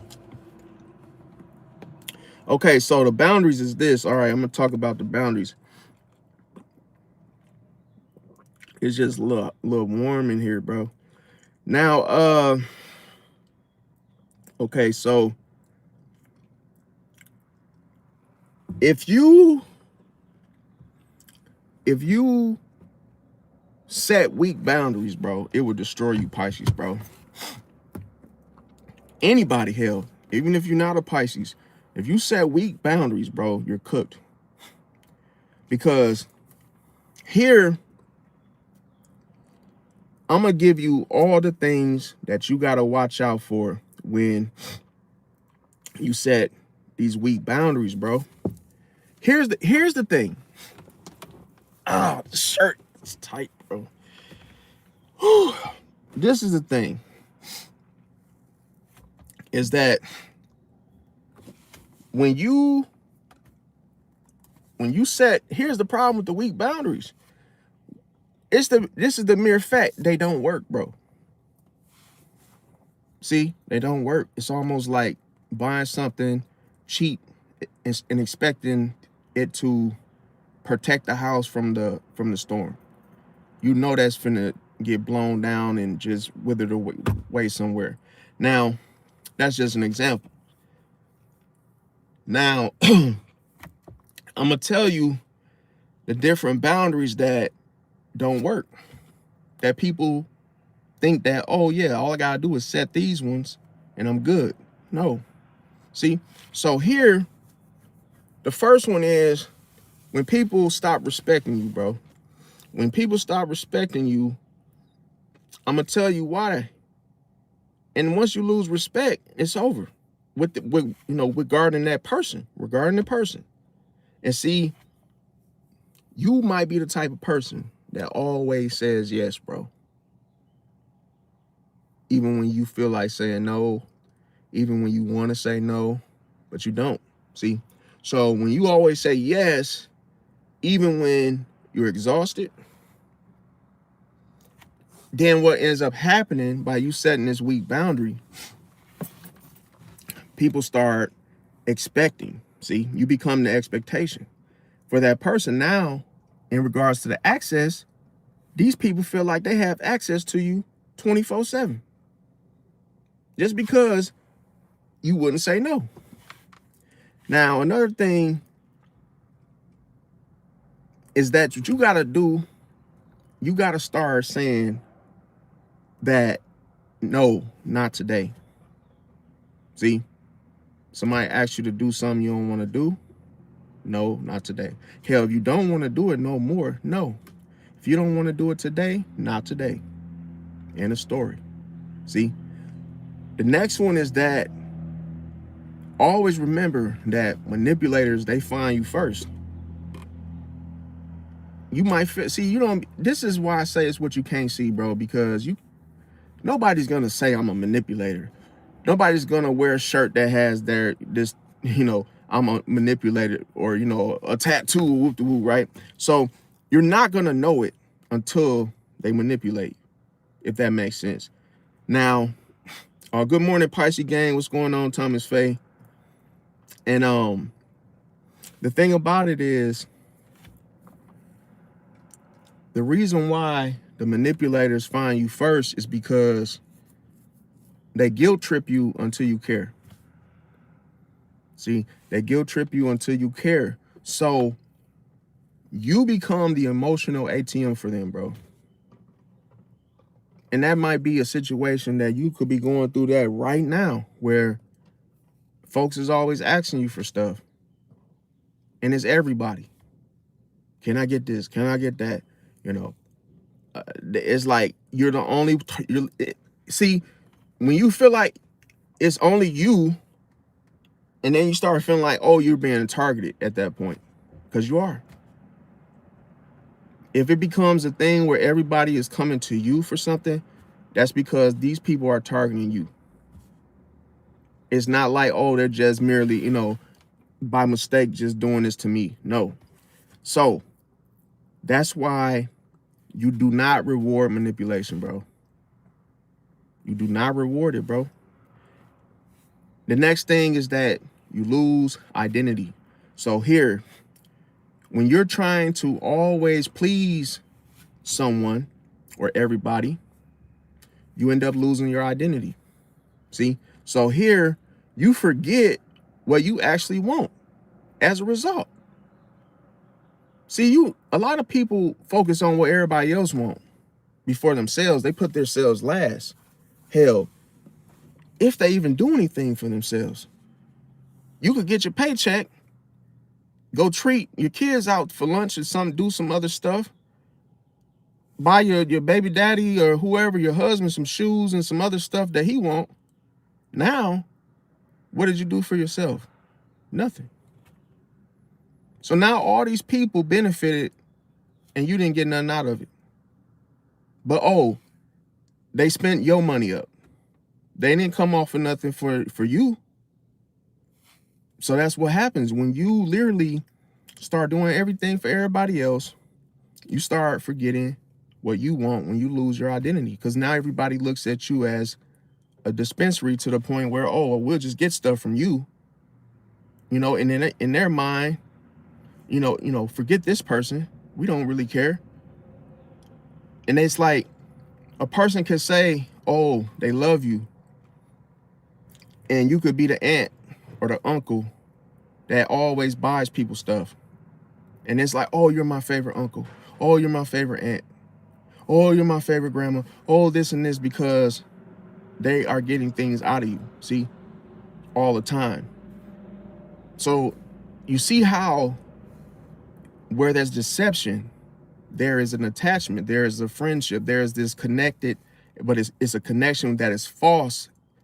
It's falsely embedded into the situation. The person thinks that, oh, if they say it in such a way, oh, I love you, grandma, you're my favorite, by the way. It's like, oh, if a person would say, oh, you're my best friend, or hey, you're my homie, or you're this and that, they're really just trying to close the gap and close their friendship so they can have even more access. Now, the crazy thing is that to fix this, you got to know your values and stick to them always. Meaning, you buy yourself something first before anybody else gets something. That's why I be telling people, bro, it's nothing wrong with focusing on yourself, bro, first. Yeah, by all means, spiritually, put God first. But I'm saying, like, always be selfish, bro.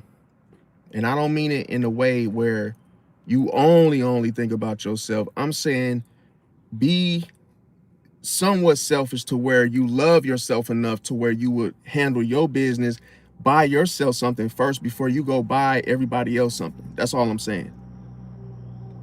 Because, bro, I'm telling you, this is a boundary, bro. It means you done worked hard for 2 weeks or a year or, for that paycheck. No matter what you do, go buy yourself, go treat yourself. You are not wrong for treating yourself and rewarding yourself to go get whatever. But see, the thing is, when you do it for somebody else, you think, oh, I'm just that person. Oh, this is what I always do. But you don't know how these other people feel about you. Because they'll take the gifts and take the stuff. Like I said, they'll use the access just like a emotional ATM. And they'll love you until they get what they want, and then you never hear from them ever again until it's time to get something else. See? So this can allow you to become emotionally drained. See? So here, everybody just starts dumping their problems on you. Then what does this cause? Burnout. See this, and I'm gonna tell ultimately, you gotta protect your energy, bro, to not allow this shit to happen, bro. Protect your energy because, bro, That's that good. The good in you, you only want to do that to somebody that actually love you, somebody that actually take time aside. Like you might have a niece or a nephew, or a cousin, or uncle, an aunt that talks to you. They're not always, got their hands out like this and saying they love you and whoop de woo and just constantly with their hands out. It's like they actually come kick it with you and chop it up with you when they not getting nothing.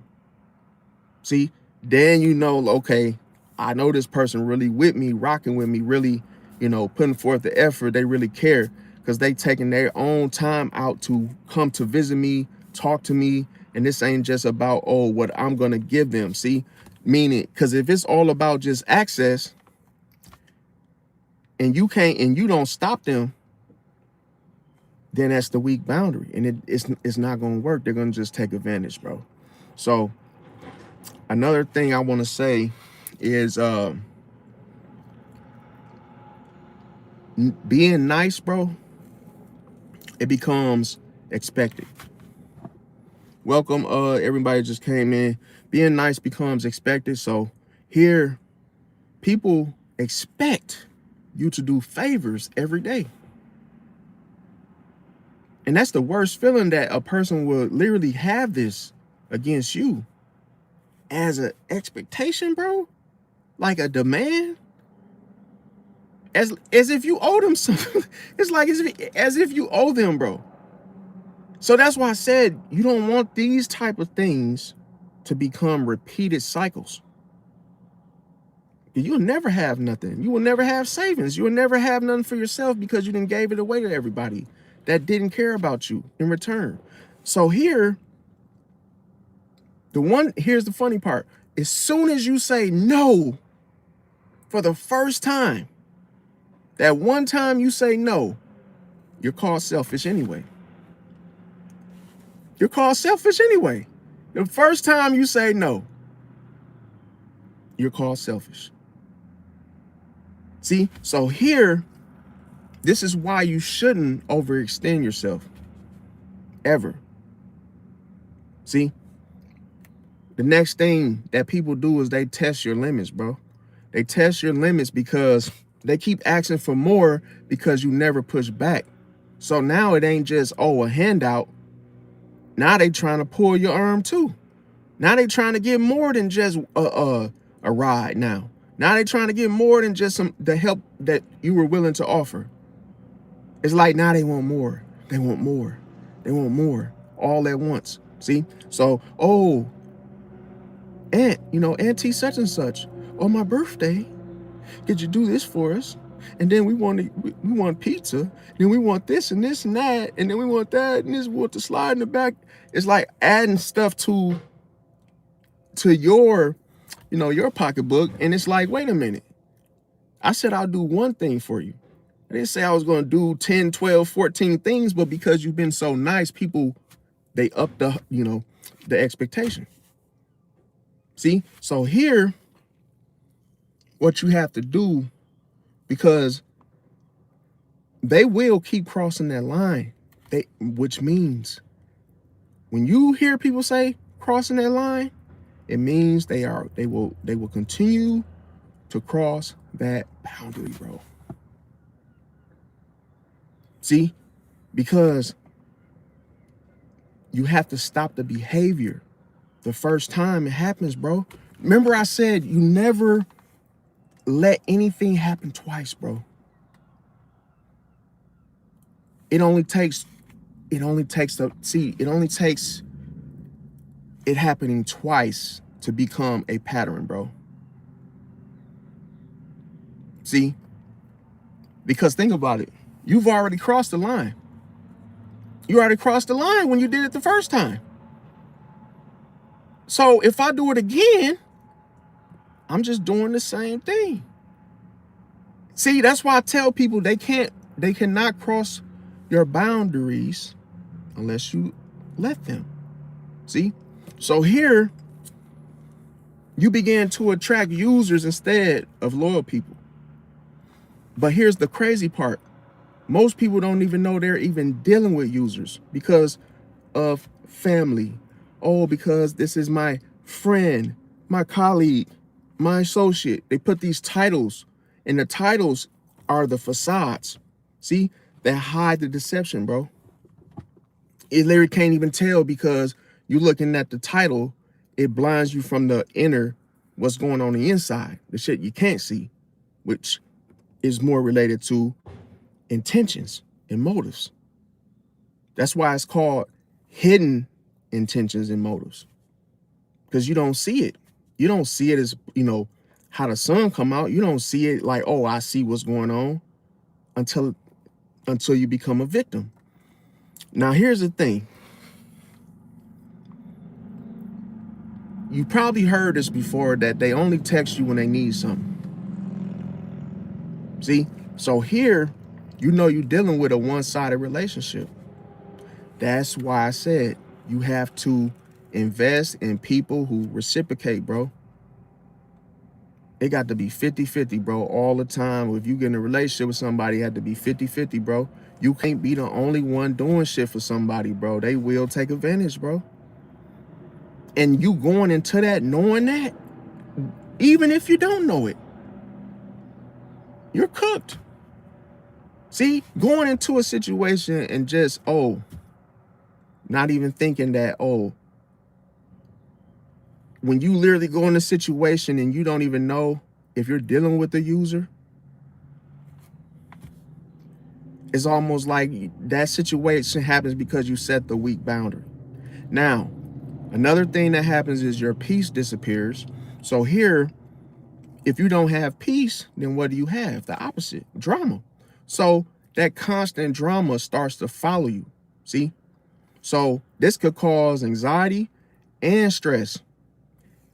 But here's the thing, what you got to do to fix this, you have to distance yourself from unnecessary chaos, bro. Now, another thing that you lose is power. Now, what I mean by power is value. And see, your words start to lose value. And here, let's say you say something like, yo, don't do that again. But then you never enforce it. Then it's like your words literally don't mean nothing. They fall on deaf ears, bro. See? So that's why I said it could become a situation where nobody takes you seriously when you put your foot down. See? Because you've already let them get away with so much. You've already let them cross the boundary. Now, that's why you have to back your words with action, bro. Like if you say no, then you gotta mean no, and it has to stay like that. You cannot budge, you cannot bend, fold, because then that would be that person manipulating you. See? Because think about it, you said no, which means you felt that way, you didn't want to do it, and now for some odd reason, they still got you to do it. What changed? They manipulated you. They made you feel guilty for saying no. So now you start feeling like, oh, I'm a bad person if I don't give in to what they're asking me for.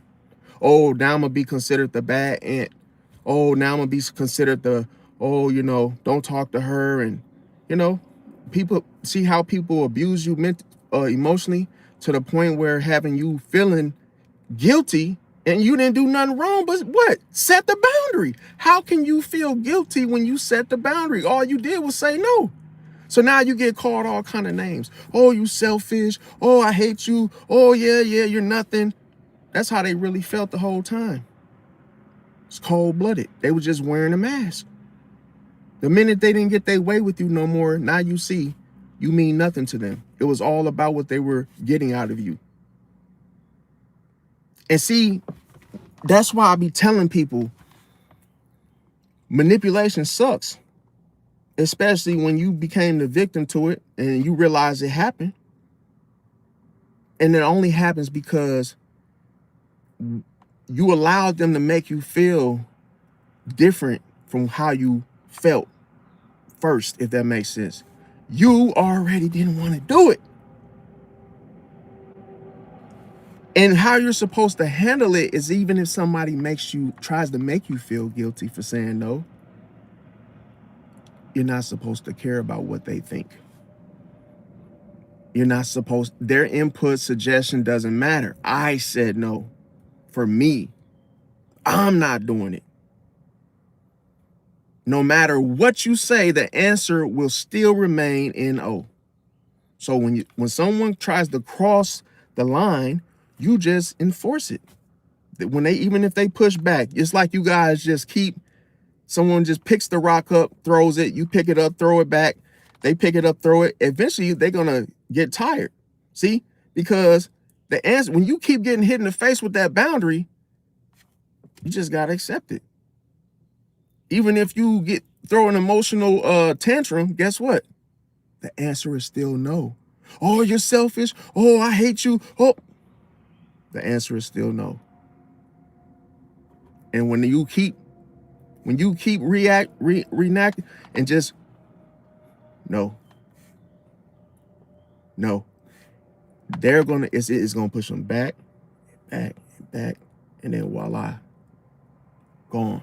In a cycle. In a cycle, because they lost control. They can't face you without it, if that was their only motive. And that's why I be trying to tell you, you're only gonna find out how somebody really feel about you until you say no, until you set boundaries. That will give you the clarity. See, that's the reward for awareness, is clarity, mental clarity. Now you could clearly see what's been hidden from you all that time. And you can see it with future people that you meet and know. It's cold-blooded, because now what you can't see is revealed to you through mental clarity. Because now, with the clarity, it burns through reality.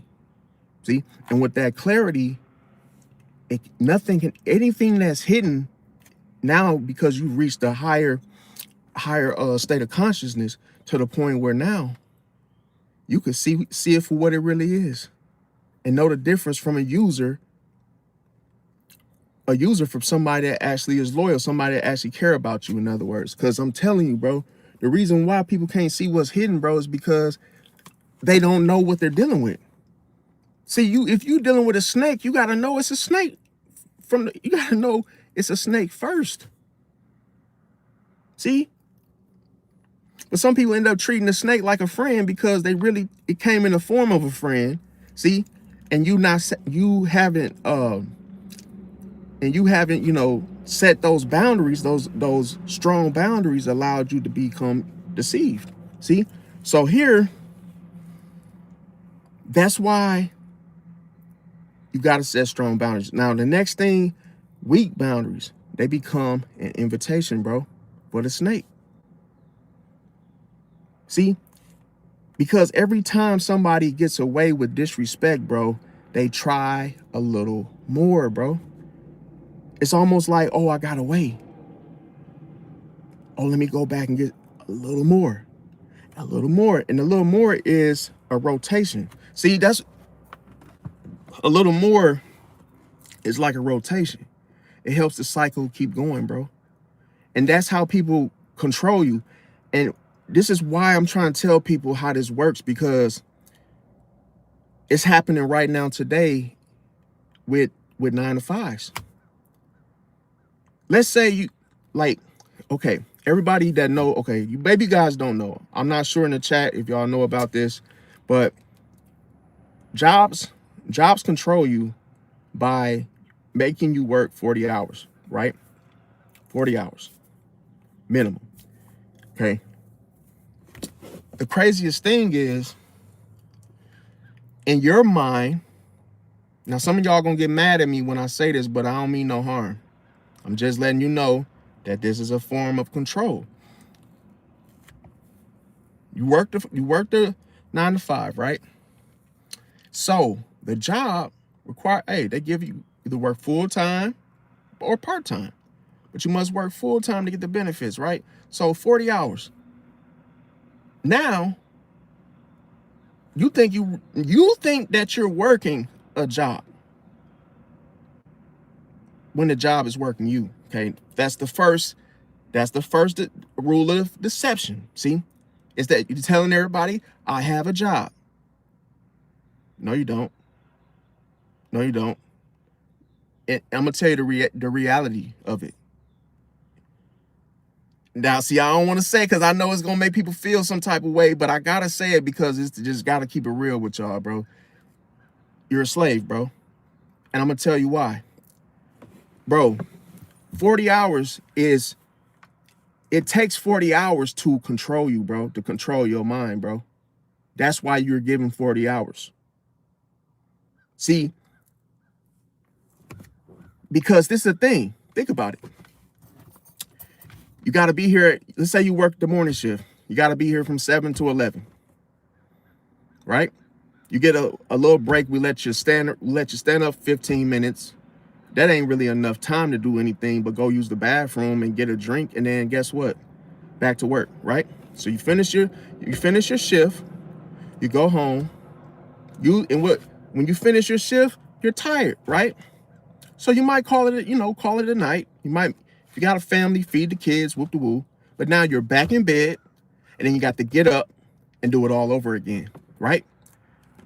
Now, by that second day, what do we call this? The cycle, right? So now you get on a set schedule, and you're off weekends, but you're not really off. Those off, see, you hear it as off days, but those are recovery days. Those are not off days. Those are recovery days. Because you didn't work 40 hours. Now you get 2 days rest so you could be rejuvenated just to go back to work. And then do it all over again. And who is this benefiting? The owner of the company. It's not your own business. It's for him. So you're doing all of this intense, this stress, whatever you do for work, and guess who's this benefit? It's benefiting the owner, and you get a cut, a portion. See? Now the crazy thing is when you get wired like this, you always think you need a job. Oh, I gotta go. Oh man, I gotta go to the agency. I gotta find something. I gotta find work. But as you start programming yourself to this system, it gets you into that slavery mindset that, oh, I got to really put hard work in. I got to get this just to get money. The answer is no, you don't. No, you don't. Why? Because you could do the same thing that the boss did in his company and start your own. But many people don't do it because they're afraid of the risk. It ain't no risk. All you got to do is do it, bro. That's why I say when you're overthinking, you just talking yourself out of it. But you'll go work for somebody else's shit for 40 hours. Do you know that this allows you to not have no time to work on yourself? This makes it to the point where you have no time to set boundaries. Because think about it. How can you have an identity when you didn't put all your time to this job? 40 hours, people don't understand. 40 hours is a lot of time. That's a lot of your time, bro. 40 hours of your time, bro. And then Uncle Sam is going to come and see, this is why I be telling people. Uncle Sam is going to come and take a cut out of that money that you just worked so hard for. Even if you do overtime, bro, he's taking even more. If you got kids and you're on child support, that's getting taken out. So now you just worked all those damn hours for what's left. But the whole moral of the story is, bro, when you start your own business, bro, your LLC, bro, you can put the same amount of effort in your own shit, bro, and be a boss where ain't nobody telling you what to do. You making your own goddamn money. And when you see that, damn, I'm making more money, start with my own business. Now you can see everything that's hidden within the 9 to 5. And you can see clearly who's benefiting from it. And guess what? The craziest thing, you wonder why you never see the owner, bro. He ain't even got to be there. It's his business. You're working for him. You don't even see his ass. He he might come in, hey, how's it? Yeah. Oh man, yeah, high five, man. Keep it going. And then he's out of there. You won't see him for another 3-4 months. Unless something's wrong. But that's the whole concept. That's what I'm trying to say, is that that 9 to 5 takes all your free time, bro, that you could be working on your own business with that time and energy. To the point where by you being so dedicated to that 9 to 5 and being stressed out, you could be sitting down working on a business, starting a business. And you keep saying, oh, when I get off, when I just get a little more off time, I'm going to start a YouTube channel. And guess what? You be too tired.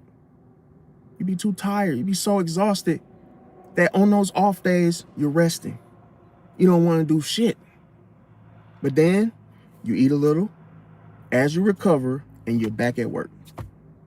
Until you end the cycle and do something different is only when it starts getting better for you, if you feel like that.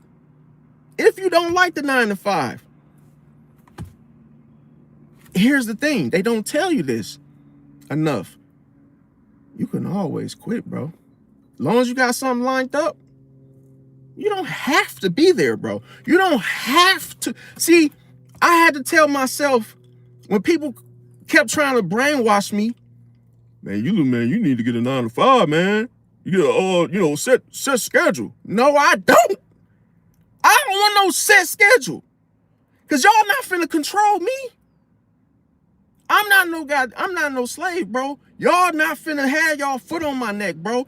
I'm gonna get up and go to work. I get ready to go to work. I'm not on nobody else's time, bro. And that's just me. But the whole thing is, what I'm saying is that people will brainwash you into making you feel like you can't go and do your own thing. Like it's impossible. And it's not. It's easy. Man, I remember in school, I was actually, people was having like conversations that I knew nothing about. And I was ignorant and just didn't know no better. I just didn't know. So people would just talk about business, conversations. And I couldn't relate because I didn't know what the hell they were talking about. So I'm like, okay. Heard a dude say, oh man, I've been having my own business, bro. Yeah, I do this and do this. I'm like, damn. In my eyes, I'm like, that's scary because I'm dependent on the 9 to 5. Until, man, I did my research on my own. I taught myself, bro. Where I literally had to watch several YouTube videos, how to start an LLC, how to do this, how to do that. What does this mean? What does this mean? What does this mean? Bro, to the point where once I figured it out, all I had to do was pay $280 to start my business, just to get the paperwork, the licenses, everything was so easy, bro, to the point where that conversation that I heard them talk, they was trying to make it sound so complicated. Like, oh, they was on to just something that nobody could do. And I realized that of course they gonna gatekeep the information. They don't want everybody out here starting businesses. So that's why they not really trying to make it look like, oh, it's just something easy to do. See? And that's why I say that's the same thing with stocks. Like, you got to know how to buy stocks, bro. You got to know how to, here's the thing. I remember when Bitcoin first dropped, bro. Bitcoin was only like $20, bro. I remember how I saw the sign on the door, Bitcoin, like when it first got released, bro. Didn't nobody trust it, bro. You know why people didn't trust it? Because it was different. See how people would rather do the whole cycle, the repeated, the repeated thing that they're used to, that they've been conditioned to do. So next thing you know, when something new comes out, oh, Bitcoin. What's that about? I don't know. I don't really know if I want to go and get that yet. That shit was 20 bucks when it first got released, bro. I remember it was 20 bucks. One Bitcoin, bro. Bro. I shit you not, bro. At first, I ain't fall for it, but I kept seeing it was like $20. Then it was like 100. Then it was like 200. And it just kept going, bro, to the point where it's at now. Bro, it's to the point where it's like, bro, if you didn't get on that Bitcoin when it first, bro, I got some, but bro, I could have got it at that point when it was 20 bucks. It would have been a lot better of a profit. But that's what I'm saying, bro. You got to see when you renew your mind, bro, you start looking at things differently, bro. To the point where you're not trying to save your money in the bank. You're putting your money in you're investing it to where your money is making money for you. That's where you want to be, but you've been conditioned to put your money in the bank and that's it. That's why I'm gonna tell you a story, bro. And I remember this, bro. That's why, and I'm gonna talk about my own kind, bro. It's not like in a bad negative way, but it's just the way that we're raised, bro, into the point where I'm gonna tell you a little bit about this. Okay, so here's the story, bro. When I was little, I said it when I was little. When I was younger, I was trying to figure this out, and I was so young, and I was literally asking my parents, like, you know, I was like a little embarrassed because I was just like, at the time, I was curious, and I was like, you know, because for those that don't know, I'm mixed, right? So I have like white, I got white in me. So, you know, my mom's black, my dad's white. So I have like the whole little mixed thing going on. Okay, so the craziest thing was the white side of my family, they're like wealthy, okay? And when I look at the other side of my family, they're not wealthy. They don't got the stuff they got. Okay, if you follow me. So next thing you know, when I was younger, my dad's side of the family would have like cookouts and stuff, and you know, Christmas gatherings and whoop-de-whoop, right? And I remember that we got invited over there, you know, to his uncles. And bro, these folks is rich, bro. I'm not even gonna lie to you. They got bro. And I literally went over there, and the Christmas with them was different from the Christmas we have. And then I'm like, wait a minute, what the hell is going on? So I sat there, I said, man, hey Pops, I said, yo, why we don't got what they got? He said, yeah, man, they're into real estate. Yeah, you know, your uncle is a real estate agent, whoop-de-woo, and you know, they do a lot of investments. So this is the thing, bro. And I'm literally looking at it like I'm learning the situation, and I'm like, that's smart as fuck, bro. And I'm like, dog, whole time, bro. Like, this is why I said it pays, bro. It pays to learn shit. If you don't know stuff, bro, learn it, bro. Go read books in the library about business, bro. Do all that shit, bro. Because I'm telling you, bro, I'm sitting there peeping what my father telling me, like, your uncle's a real estate agent. And they've been investing forever, bro. So the crazy thing is, bro, for my cousins, bro, they're all wealthy. The craziest thing is their mother, my Aunt Lori, bro, she literally does like stocks, bro. That's it. Stocks. That's it. That's all she do is stocks. So the crazy thing is she literally started saving for them until they were 18, bro, with stocks. So as soon as they turned 18, they already got like damn near $500,000 in the bank, bro. They already set, bro. Cold-blooded. And I'm like, dude. And I'm looking at the difference. I'm like, damn. So, and I'm looking like, why y'all ain't do that for me? You know, like, come on. But I get it. See, you got to have money-minded folks that's business-oriented, fam, like from the start. But when I realized, I said, damn, that makes sense, though. And I said, I'm going to do it for my son.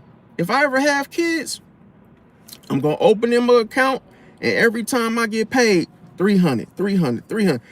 Buying stocks, and just open a stock account, boom, just keep putting money in. By the time they 18, they set. I ain't even got to worry about them. I ain't got to be like, oh, yeah, you good, you got a house, you whoop the woo. They're going to be set.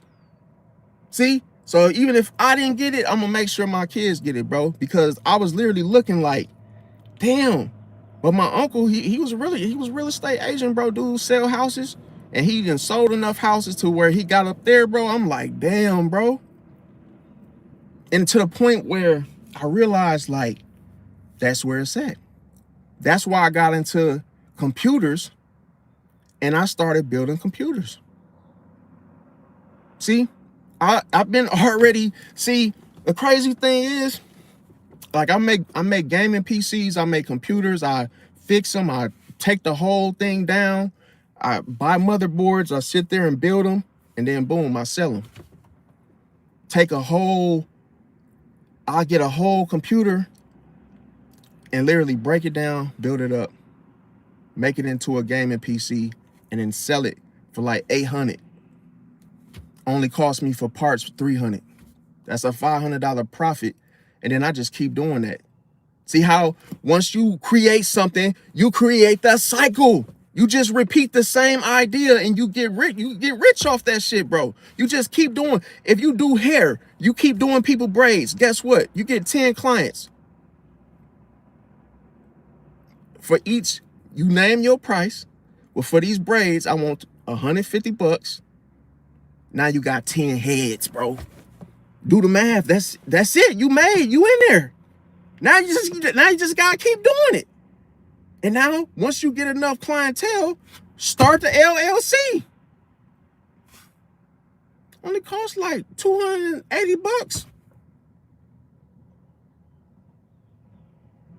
You can make food, bro. This is not like you got to do something that's just tremendous, just crazy, but you could do anything, bro, and start your own business, bro. But that's all it is you just doing the same thing. But because you created it, now you can sell it for more. You just keep doing it. Keep doing the cycle. And then that's why I be saying, like, bro, if you keep doing that, bro, you ain't never gonna have to go to no 9 to 5, bro. Because you already got your own thing going, bro. And guess what? That man in that company, he got the same thing. He having you make something for him that he could sell to a bunch of people. You might work in a factory making Carmex little tubes, and they putting them in the stores and selling them. See? And it's like they got you out there doing all the hard labor to create them things. You got to put it through the thing, the whole damn factory little belt thing, and roll it up, tie it up. You the one that's making them for him. He giving you a cut. See? But he ain't telling you how much he getting off of it, though. That's what I'm saying. You want to be in that position, bro. Because that's what I'm thinking in my look, I know a dude right now, bro. He a Virgo. And the craziest thing, I'll share this with y'all. This man, bro, I don't know how he did this, bro, but the man got he started his own do-rag.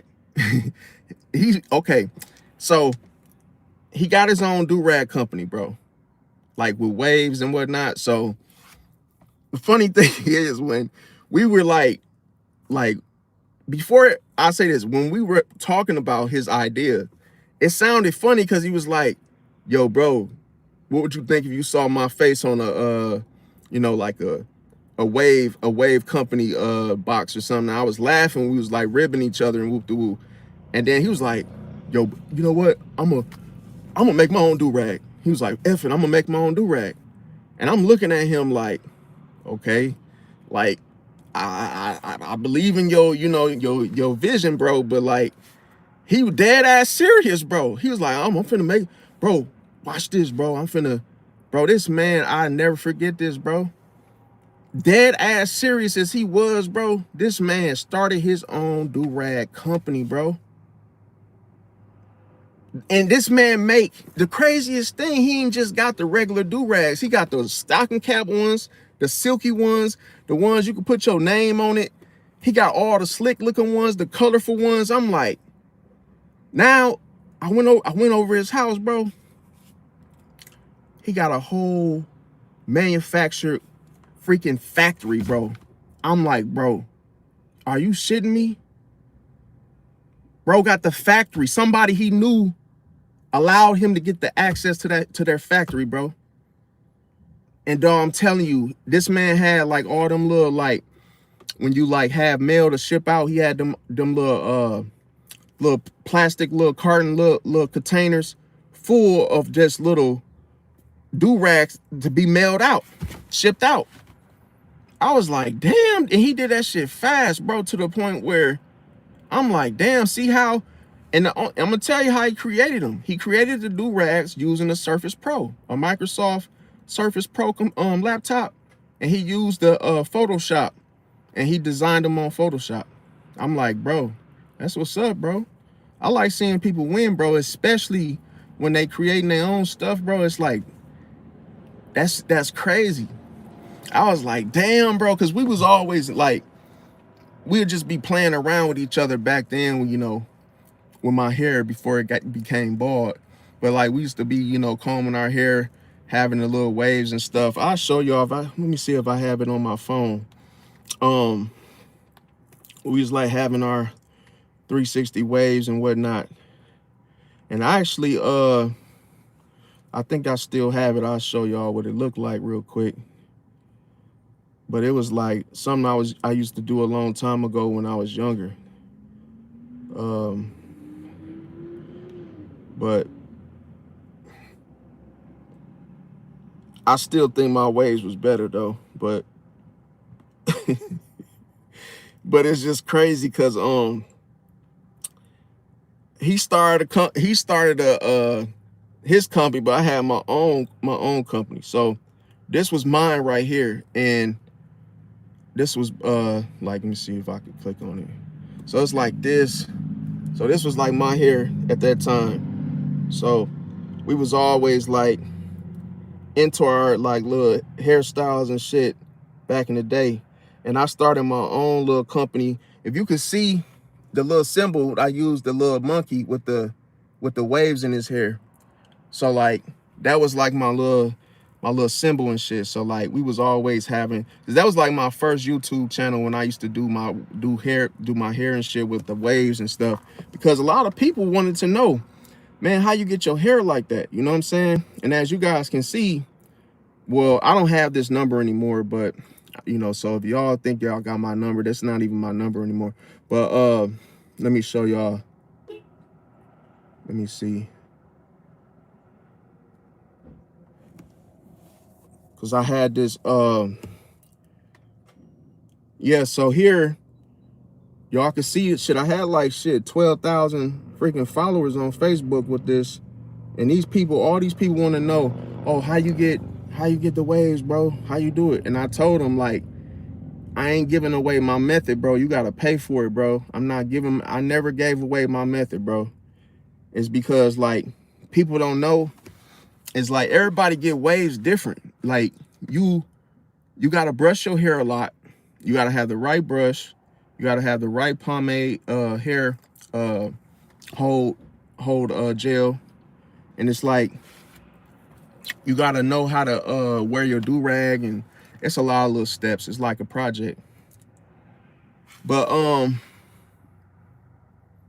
you said what a great time to be open. Oh, I see what y'all talking about. Then okay, so another thing I'm gonna talk about is let me see. He said I'm gatekeeping. You talking about the waves? That was like back in the day. It's just because like with my situation, the waves was Well, because like you could get, it all depends on how you want your waves. You could have them thick, but then I mean, you just gotta use a different brush.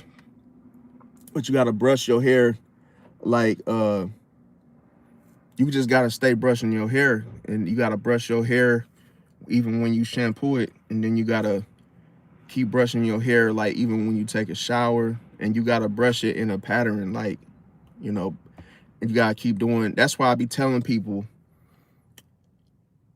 the whole pattern situation, because you do it more than once, it becomes the pattern. Then if you keep brushing your hair, you're gonna make the pattern in your head because you keep brushing. That's all you doing is brush, brush, brush all day long. Even when you at school, even when you just passing by, you just brush your hair, and you brush it down in the different directions to where you get them on the sides, you get them on top, the back, and then like, to people that know about the culture, it's a, you know, a culture thing, because like if you don't know about it, then it's like you probably not really, you know, in the whole, you probably not knowledgeable about the whole culture thing. Like every culture got different hairstyles and shit, like. But so another thing I was gonna say is let me see here. Okay, so let me make sure I gave y'all the right, okay, where I left off at. Oh, I see where I was at. Okay, so another thing I was gonna say is,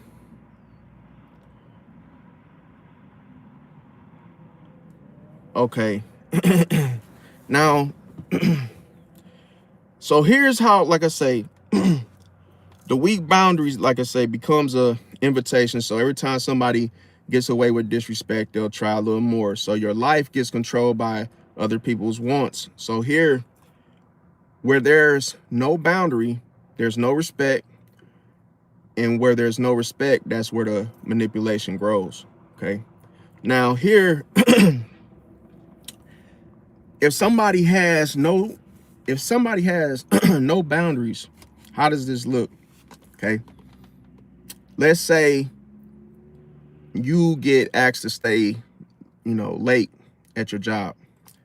Your boss simply just asks you to stay late again, and all of a sudden you just say okay. So even though you already had plans to, you know, hang out with your friend, go to the movies, do all these things, you didn't say no, right? So here you can basically experience burnout and resentment, and now be upset because, oh, now I can't hang out with my friend on Friday, but you could have, because you didn't, you know, you just didn't say no. Now, that is a form of you having no boundaries, okay? So to fix this, you have to practice saying, I can't today. Just like I, you know, told y'all about the waves and brushing your hair in a pattern. By you keep doing this same movement, you're going to create the pattern. So accept that with that pattern to be in your hair. But the whole mere fact of doing something more than once, in order to set boundaries, you have to practice saying no, bro. And me, like I say, just start saying no to stuff. People ask you to do something. People want you to do something. No, not today. And then do it again. Somebody asks you to do, no, not today. No, no. And once you keep on doing that, it becomes a pattern to where the next time you don't want to do something, and even if it's 10 people asking you to, oh, come on, come on, come on, come on. Everybody's asking you the same thing. Next thing you know, you'll be like, no, not today. It don't matter how many people are asking. It becomes stronger. See, the more you use it. When you say no, now all of a sudden, it's easier to say no more than ever. Like you don't even feel guilty. You don't feel anything because you feel good. It's like, damn, I could say no to people. Like as soon as I'm saying, for somebody that has been like, you know, controlled most of their life and just treated like dirt. But then once they started saying no,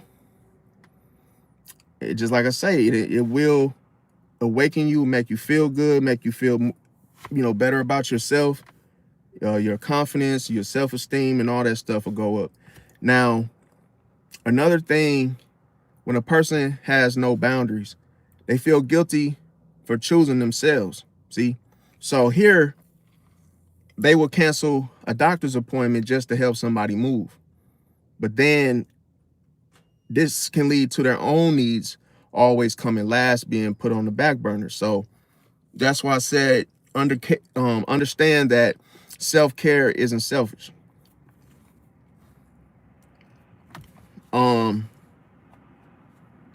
Yeah, the hair braiding definitely Misty for sure. Let me see. Another thing is that if somebody has no boundaries, they let disrespect slide. Okay, so somebody just constantly interrupting you or insulting you, then all of a sudden you just end up taking it like, oh, it's whatever. So that makes the disrespect get worse. Okay, so you always want to address the disrespect early and calmly. Now, another thing is that when a person overshares with everyone, that's considered a person having no boundaries, because they're telling deep personal stories to somebody that they just met. So that's why I said, like, the problem with this is that the wrong person uses the information against you. So that's why you got to build trust before sharing personal details with people. Now, another thing is a person that has no boundaries could change their personality just to fit in. So here they can act different with every friend group. So it's like from one to the next, you just acting different. Okay, so you could end up losing sight of who you really are, meaning your identity. So that's why you got to stay true to your values. Now, another thing that would show that a person has no boundaries is when you let people borrow without limits, because the whole thing with the limits is like, okay, it doesn't mean that you'll never give somebody a ride or help someone. It just means that you're not going to always say yes, if that makes sense. Now, because at that point it'll be considered, that person using you. Now, let's say friends, they keep borrowing money and never paying it back, and all of a sudden, obviously, you get used.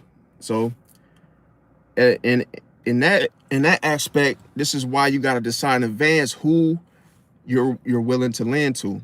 Like, you know that you can't do it with everybody, obviously. Now, here's another thing that catches people off guard.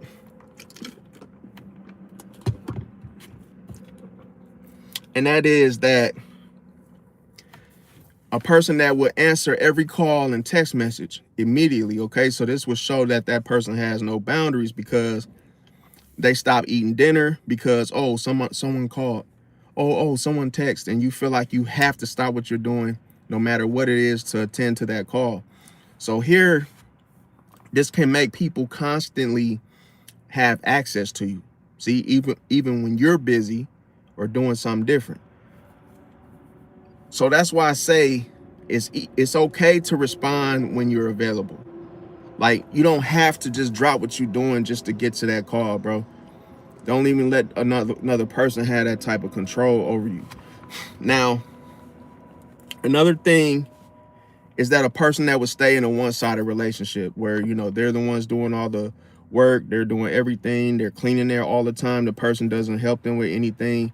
So if you're the one that's always checking in, but then the other person never does, what you will end up just giving away everything, receive very little. So here, this is why you got to look for relationships where effort goes both ways. That's why I said 50-50. Also, a person that has no boundaries, they fear disappointing people. So here, they agree to something they don't want to do just to avoid conflict. So here, they end up living for everybody else's expectations. That's why you got to accept that healthy people can handle hearing no. If somebody respect you for saying no, that's a real person. See, that's somebody that you should be connected to, in other words.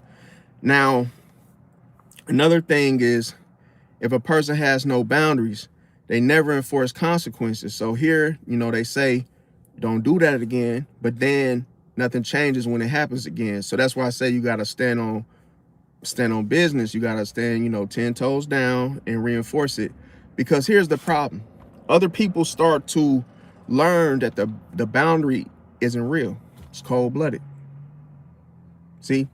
And the thing about it, that's why setting a boundary is action oriented. It's action in itself. So it's like, it's something you have to do in order to stop a person from crossing the line, if that makes sense. It's not like, oh, you don't have to do nothing to set a boundary.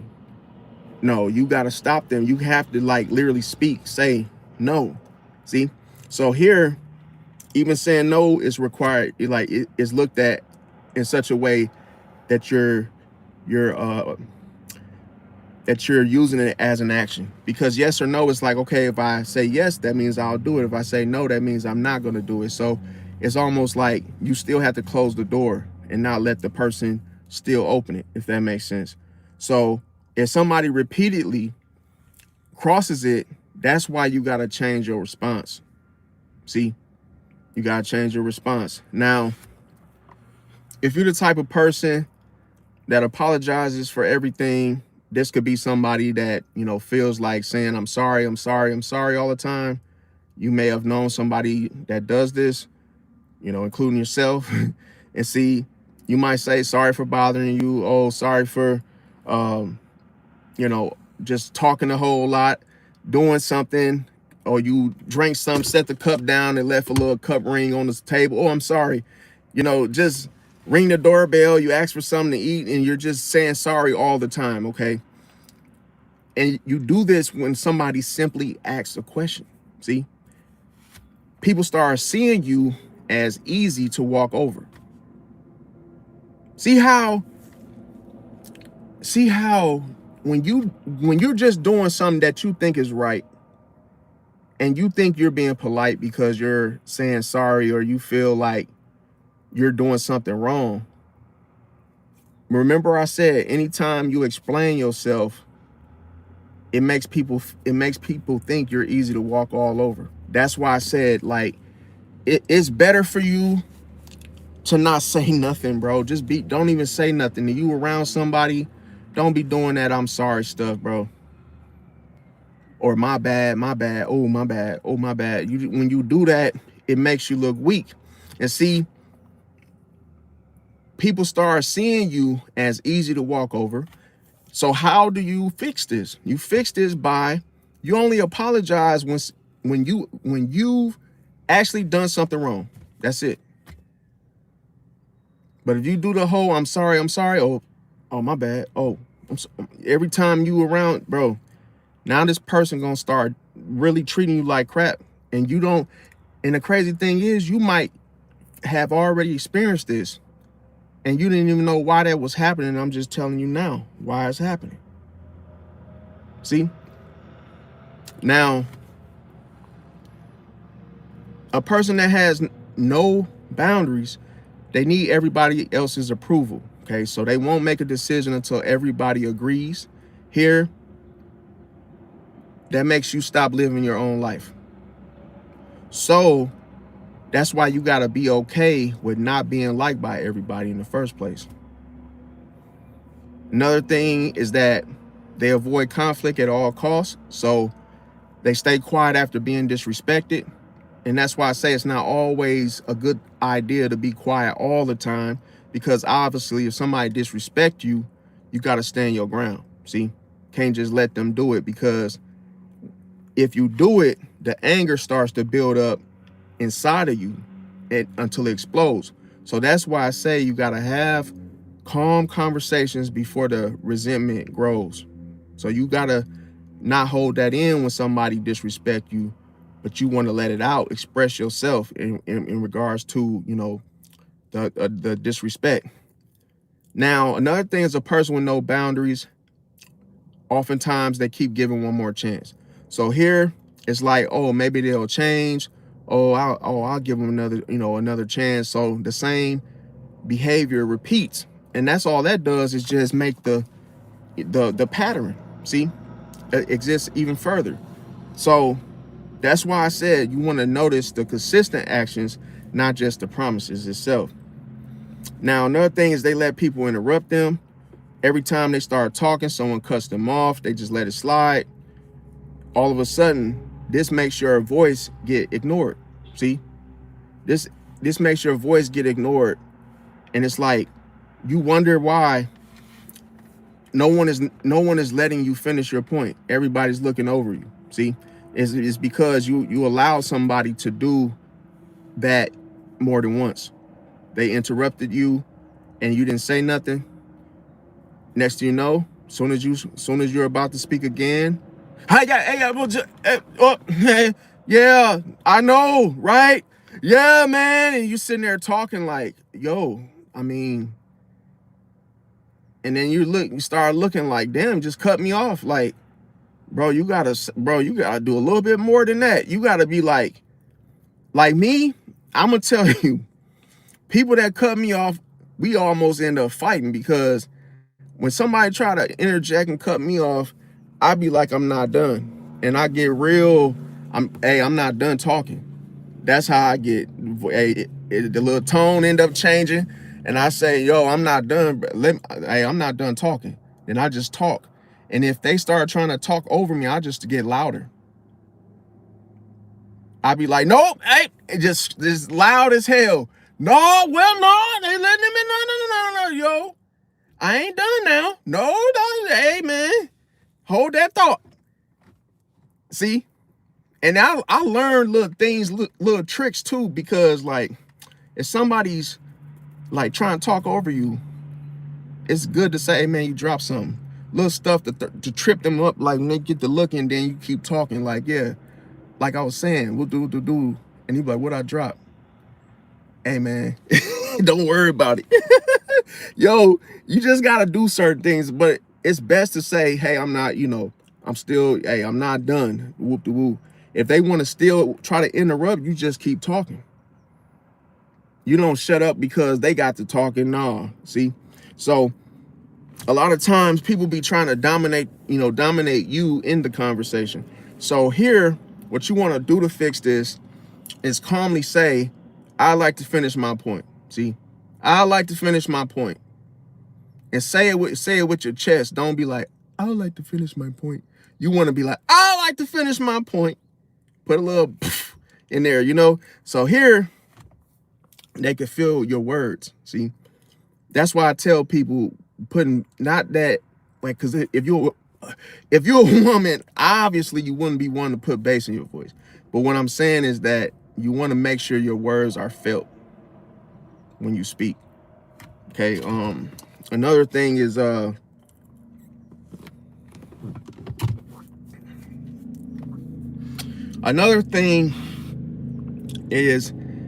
person that has no boundaries is that they accept last minute plans every time. So here, a friend only calls when everyone else cancels, okay? And then they become the backup option. Now, to alleviate this, you want to value your own time too. See, I had a person she was a Taurus woman, and she wanted to go out to Starbucks. And then I told her that I didn't want to go right away because we just met, whoop de woo. And then she got upset and was like, okay, well, we either gonna go now or, I guess we're not gonna talk. I'm like, yo, it don't work like that. Like, shit, I might not even be available.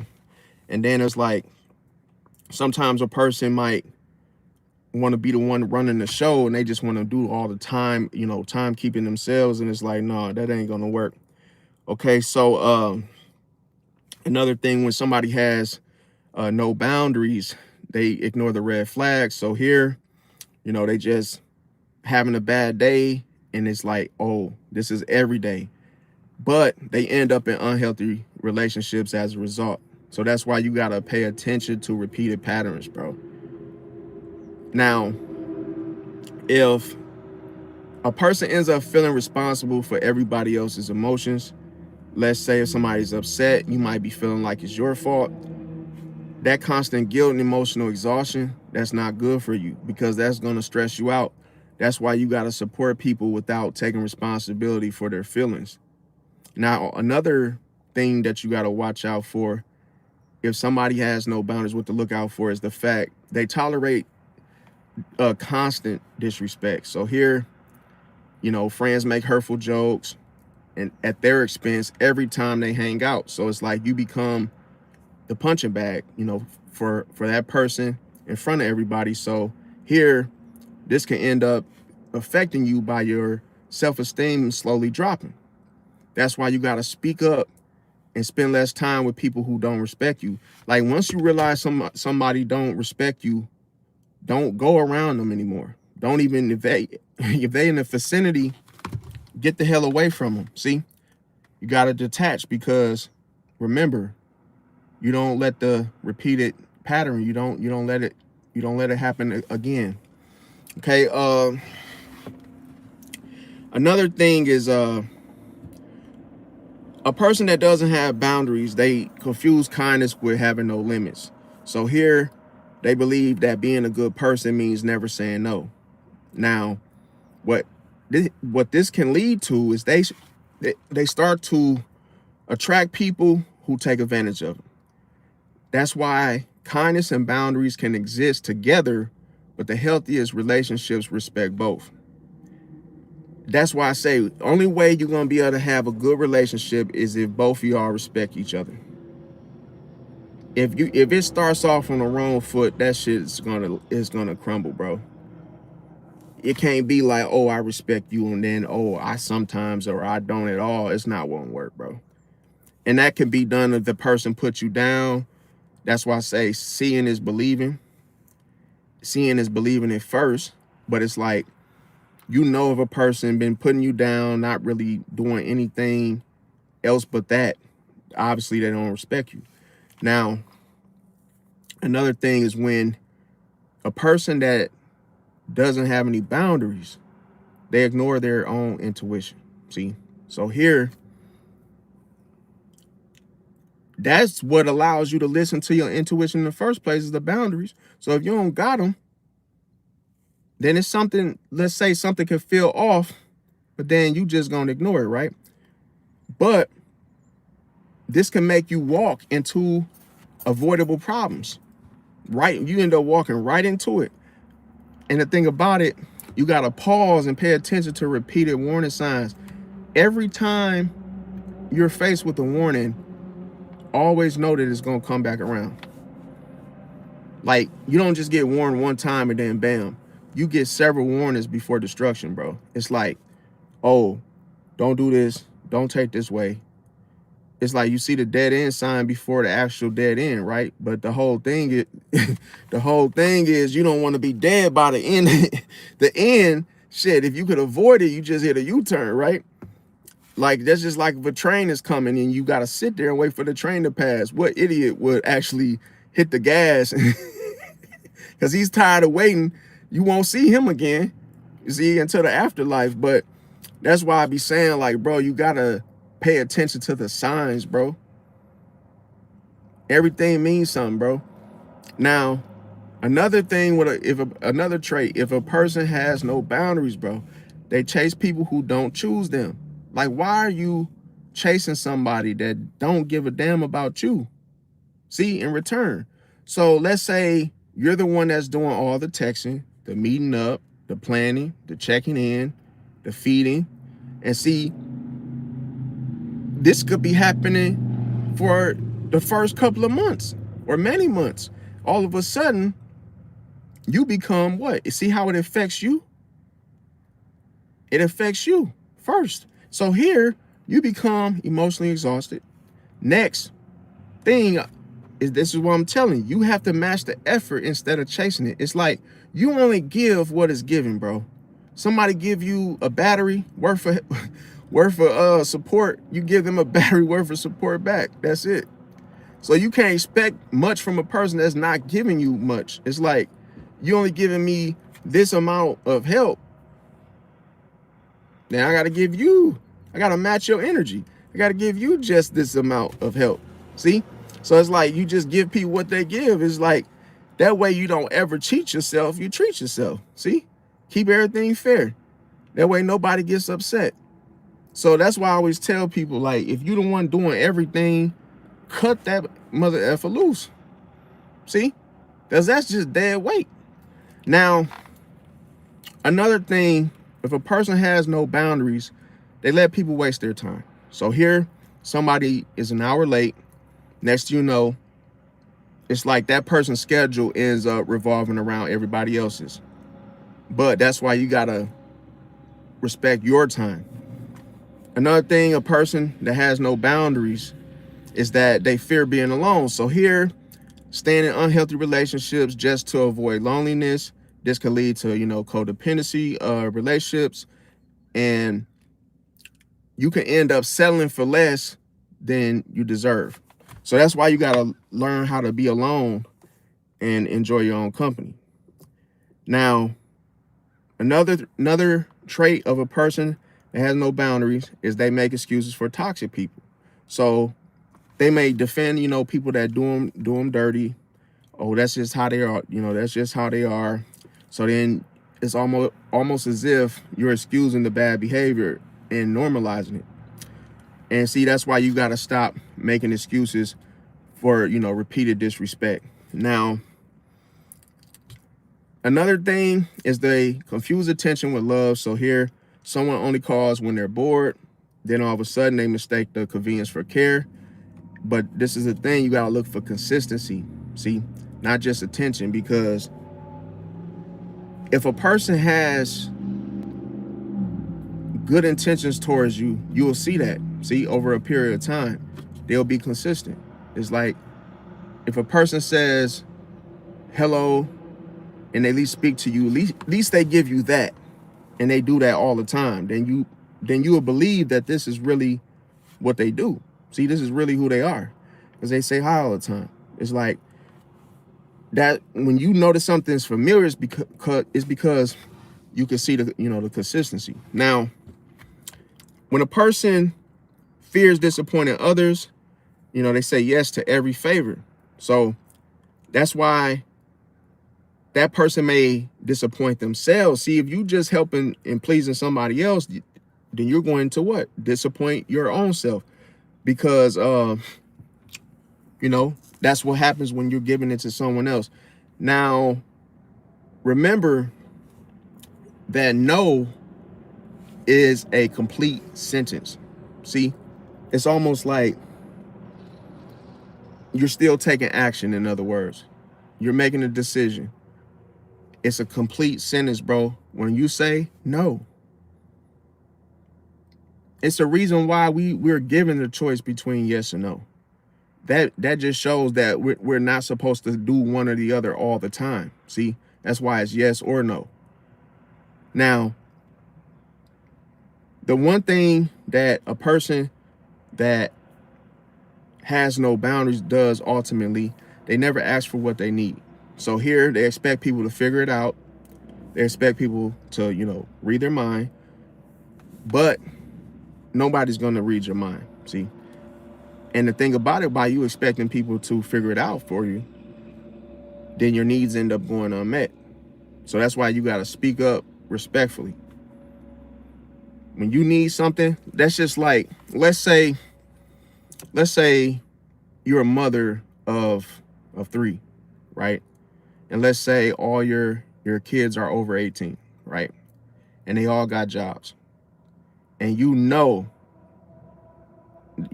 that, hey, if they had a place to stay, you would be like, yo, y'all y'all got to get out and get on your own, right? But you know that you want rent because you feel like they'll just take advantage of you. So you're like, hey, all y'all working. Well, hey, you got to give me this amount, until you get your own spot, because I'm not going to enable you to just think, no responsibility and take advantage and whoop-de-woo. So if you never ask for what you need, then you end up suffering, you know. So that's why I say, like, if you want something, you gotta, you know, speak up respectfully. Hey, okay, hello, okay, everybody got jobs. Okay, with that being said, I need rent from you, and you. You at that age now, you're over 18, and you know, we're not gonna take advantage and whoop de woo. Is you gotta have your own spot. So it's like teaching your children not to be like, you know, even though they're adults, it's like you don't want them growing thinking that the world owe them something. Now, another thing is they tolerate constant criticism. Okay, so friends always tear them down as a joke, and then your confidence starts to slowly disappear. So that's why you got to spend more time with the right people who encourage you, because this is something that feeds off your energy. If you allow yourself to hang out with toxic folks that put you down, and that's all they ever do, then it's gonna destroy your confidence. Now, a person that has no boundaries, they also ignore their own goals. You know, they're always helping other people. That's why they never work on themselves. So here's like, even after the years pass with no little personal progress, they literally just end up ignoring the goals, and they never fulfill their own goals. So that's why you got to schedule time, make time for yourself and your own growth. Now, another thing, if a person has no boundaries, they stay where they're not appreciated. So they will give 100% to people who barely notice, and this can make them feel invisible. That's why you got to go where your effort is valued. Another thing is a person that with no boundaries, they over-explain every decision, giving a 5-minute speech for saying no. So you don't owe nobody a 5-minute speech. You just say no. And when people see you give that speech, they know that they can push. That signals for them to push the boundary even more, because now you're explaining yourself. So people learn they can pressure you. And once they done figured it out, they're like, oh, well, all we gotta do is just press you, and then you'll do it. People will literally, you could see this happening. Like, I used to always wonder why everybody would ask my grandma for stuff. It was like, well, just ask such and, you know, well, just ask grandma. Well, just your grandma do it. Grandma, yeah. She'll say yeah. Oh, bro, it's not, bro. She doesn't care, bro. It's like to the point where people have that go-to person that is like, yo, they just know you ain't gonna never say no. So it's like they become manipulative with the whole ask grandma, because she's just gonna say yes and never no. See? So then everybody wants to ask grandma for everything, bro. It's almost like a person's literally, you know, sitting on Santa's lap talking about, yeah, I want the toys, I want this, hey, I want that, I want this. And when I'm 16, I want that, I want this. And it's like, bro, you just trying to take advantage of your grandma, bro. And the thing about it is that you have to keep your boundaries simple, bro, because people will press you, bro. If you don't keep it simple, then it's going to be even harder to know that you even have them when you set them. Now, another thing with people that, like, how to tell someone has no boundaries is they let guilt control them. And they may feel like they have to do whatever the other person is asking of them, or they'll be upset. See? So manipulation becomes effective at this point, because as soon as you start feeling like, oh, you have to submit to their request or expectation, then all of a sudden, that's how you know you're being manipulated. Because people forget that manipulation is when you feel like guilt. Like when you feel bad for saying no, that person is purposely making you feel like that. See, whether it was the request Maybe it was the dissatisfaction of you just saying no. So a lot of times, if somebody's trying to make you feel guilty for saying no, it's manipulation all the time. See? And people don't notice because they think that the person is pulling the strings but behind the scenes, but no, it's not even just that. They're pulling the strings as, oh, they're trying to make you feel guilty for your decision. And see, a lot of people like Scorpios know that they'll sit under you. They'll watch how you respond, how you react, what makes you smile, what makes you upset. And then once they learn your emotions, then they become manipulative. So they will act like, oh, something that you like, it's like, oh, they'll play with that to where if they want their way, they'll be like, oh, well, I'm not doing this for you to get you to feel bad. You know what I'm saying? To feel, oh, damn, oh, now this person won't even talk to me because I said no to them about this. And it's like they can let it sting, to the point where you might really be feeling like, damn, I was just trying to help, and you sitting here, being ungrateful and trying to make me feel bad for something that I, made a decision about. Now, so that's why I said you got to separate the guilt from responsibility. So another thing is that if someone has no boundaries, they sacrifice sleep for everyone. So here, they stay up all night helping other people every week. And this ends up causing problems for you. Okay, you experience burnout and then poor health. That's why you got to protect your energy. You got to protect your rest. Okay, so they may never disrespect with silence. So here, pretending that everything's okay, this can lead to even more disrespect. So that's why you want to always address things early and calmly. Now, if someone has no boundaries, they believe that the love requires suffering.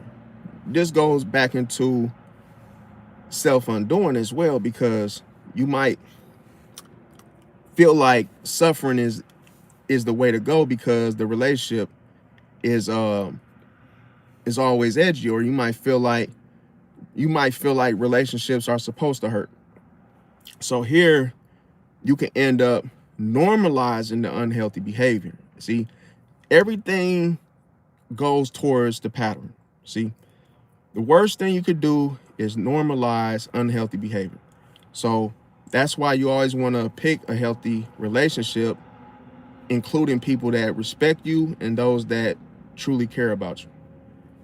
Another thing that happens, and this also ties into the boundary in setting them, is the person will fear setting the boundaries and the limits. So here, that person starts to focus merely or more on that other person's emotions rather than their own. So they might say, well, damn, what if they get mad if I say no? See, that would be the type of mindset this type of person will have. So everybody benefits except you. That's why you have to go for someone that's, considered healthy, because they will respect the healthy limits that you have. Now, they also let one person control their mood. So here, if they receive one rude text message, the whole day gets ruined. See? So that's why a person like this, it's like their emotions, they stay in someone else's hands, okay?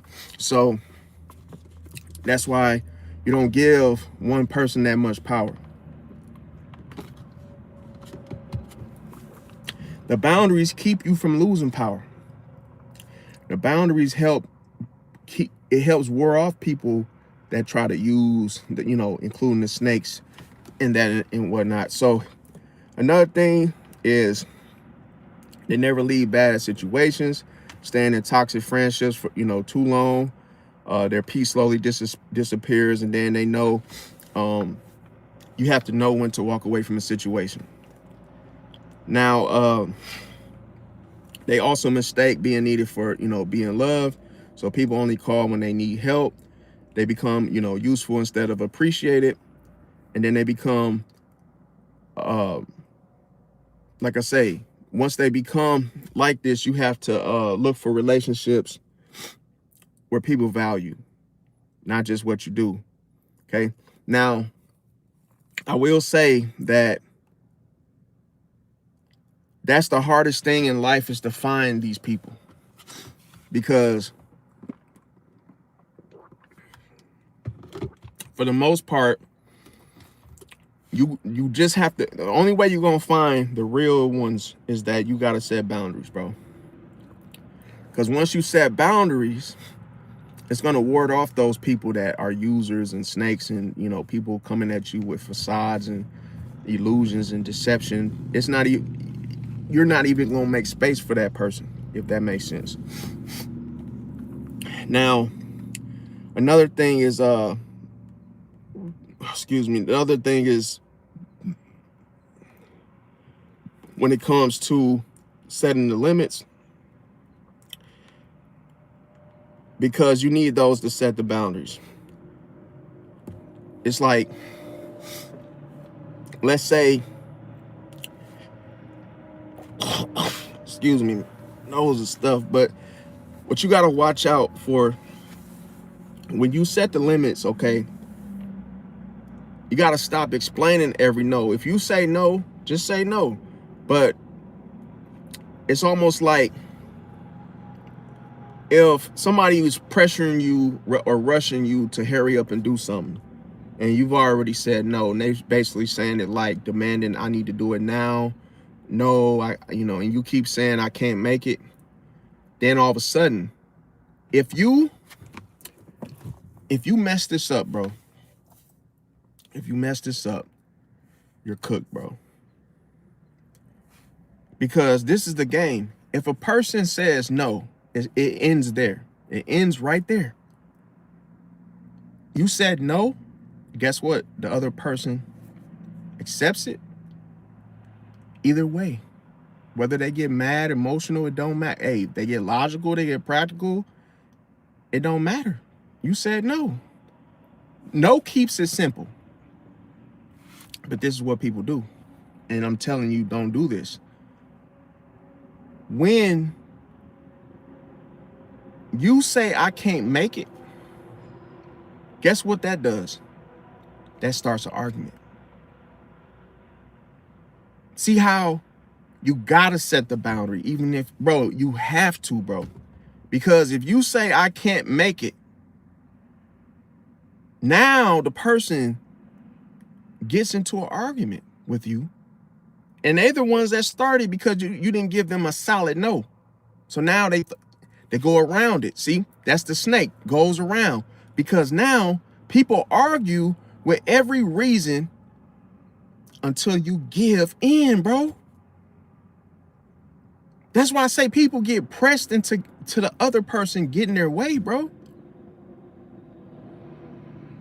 It's almost like, if you get an attitude, some folks can't deal with that. Then they end up, caving in, because now the other person is controlling them emotionally. That's all that's happening. So here, for instance, a friend, a mom, somebody you know close or not, asks you a favor. Oh, I need you to come with me to do something, and I need you to be the spokesperson. I need you to carry this. I need you to go to the laundromat with me and do. If you say not today, it ends there. If you say no, it ends there. But if you say I can't make it, now you have given this person the right, see, to argue, to start an argument with you, because you didn't just say no. So when you say I can't make it, you explained yourself. Now the person sees weakness. Now the person sees a door. Now the person sees, now they already know you're afraid to say no. It's cold-blooded. I can't make it is like a cop-out. It's almost like you're trying to make the person read your mind so you don't have to say no, because you're afraid to say no. But if you say no, what else can you do? Nothing but accept it. Someone says not today, you just got to accept it. Let's say a young boy in the neighborhood he's trying to cut everybody's grass. And sir, hey, I see your grass is a little high there. I got my blade low. Got fresh oil in it. I got a riding lawnmower, 20 for the front, 20 for the back. No, not today. Ends there. He goes back on his little lawnmower, however he got there, and just keeps it pushing, moves on to the next one. But what if the man answers like this? No, I'm not really looking for that right now. And he gets to explaining himself. Well, we're gonna have rain for the next 4 days, and gotta let those birds get the worm. Gotta let the early bird get the worm. And it's like, yeah, he didn't talk you into changing your mind because he didn't leave like you thought he would when you explained yourself. See how you might think beating around the bush might just move somebody out the way and they'll just get it. That ain't no. You gotta say no, bro. You gotta say not today. If you don't set the boundary, they're gonna cross the line, bro. Hell, they might even started cutting it before they even asked you. It's cold-blooded.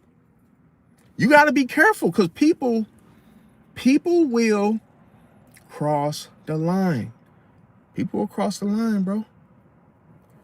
And guess what? He's back. Who said that you hired this dude? The repeated cycle, the pattern. He got you to cave in and do the front for 20 and 20 for the back. He's coming back, bro. He's coming back. There was no boundaries. And guess what? He's watching your grass. You ain't even worried about it. So as soon as it started getting a little bit long, he's back. Runs the same damn game. Oh yeah, your grass is getting there. Got my blade low. Got fresh oil. Can do the front and back. Only take me like 5-10 minutes, man. Well, no, I really ain't really looking for. I got my guy, and like Trump. Trump's really doing a lot nowadays, and yeah, I mean like. You know what? Just go ahead and do it. And it's like, bro, you gotta say no. You didn't want him to do it. Say no. It's easy, man. It's so easy to set boundaries, bro. I don't know why people be making it seem like so hard. What the little dude gonna do? What he gonna do? He gonna whoop your ass if you say no, bro. Come on, man. Just set the boundary. So here, just know that a simple no thank you is enough. Now, your time is valuable. So here, somebody constantly shows up late. They learn your time doesn't matter, bro. The first time they do it, they realize this. Oh, you ain't got nothing going on. I'ma just be late again. See? And then once they see, oh, there's no accountability, no disciplinary, they're going to keep doing it. And they're going to extend it. See? Because you allowed it. Now, this is why I said you got to leave or reschedule if it keeps happening, bro. Another thing, do not reward disrespect, bro. I don't know how many times to say this, bro. Do not reward disrespect, because if somebody insults you, then asks for a favor, why would you help them, bro? They already done dissed you. And you just gonna, do a favor for them? See, now that person end up learning that the disrespect has no consequences. See? So that's why you gotta know respect is required before anybody has access to you. always protect your peace, because every phone call turns into drama.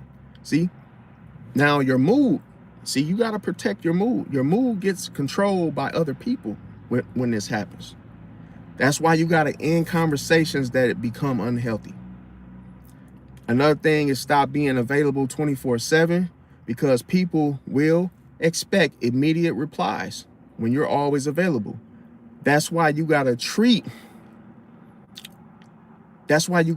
people like, hey, when I'm available, I'll get to you. But if I'm not available, I'm not available. So I say this because people will always treat you like you're always on call. Just like if you was on call for a job. Don't fear disappointing people. Saying yes when you mean no. That's what I'm referring to, because who are you going to disappoint? Yourself. That's why you got to prioritize your own values. And also match effort. As I said, if somebody give you a battery of support, you give them a battery of support back. Let's say you're the one that's always reaching out first. That's a one-sided relationship. But what you got to do is let people meet you halfway. Protect your energy, because I'm going to tell you, everybody will unload their problems onto you when you don't. And you can end up experiencing emotional burnout. That's why you got to listen with compassion, but know your limits. Always know your limits, bro. See, this is a thing. When I said, I had to explain this thoroughly, because when I said set limits, I'm not saying allow this person to eat only 3 pieces of bubble gum before you put your foot down. That's not what I'm saying. When I say set limits, you got to set your own limit for yourself, that I know I'm not going to be doing this. See, I'm at my limit. I'm not doing this, like, to the point where it spills over and starts affecting you, to the point where you experienced emotional burnout. So I'm saying that you want to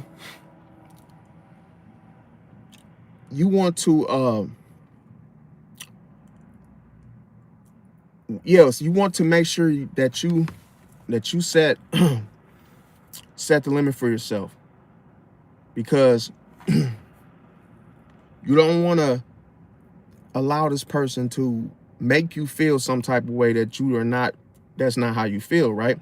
So you gotta,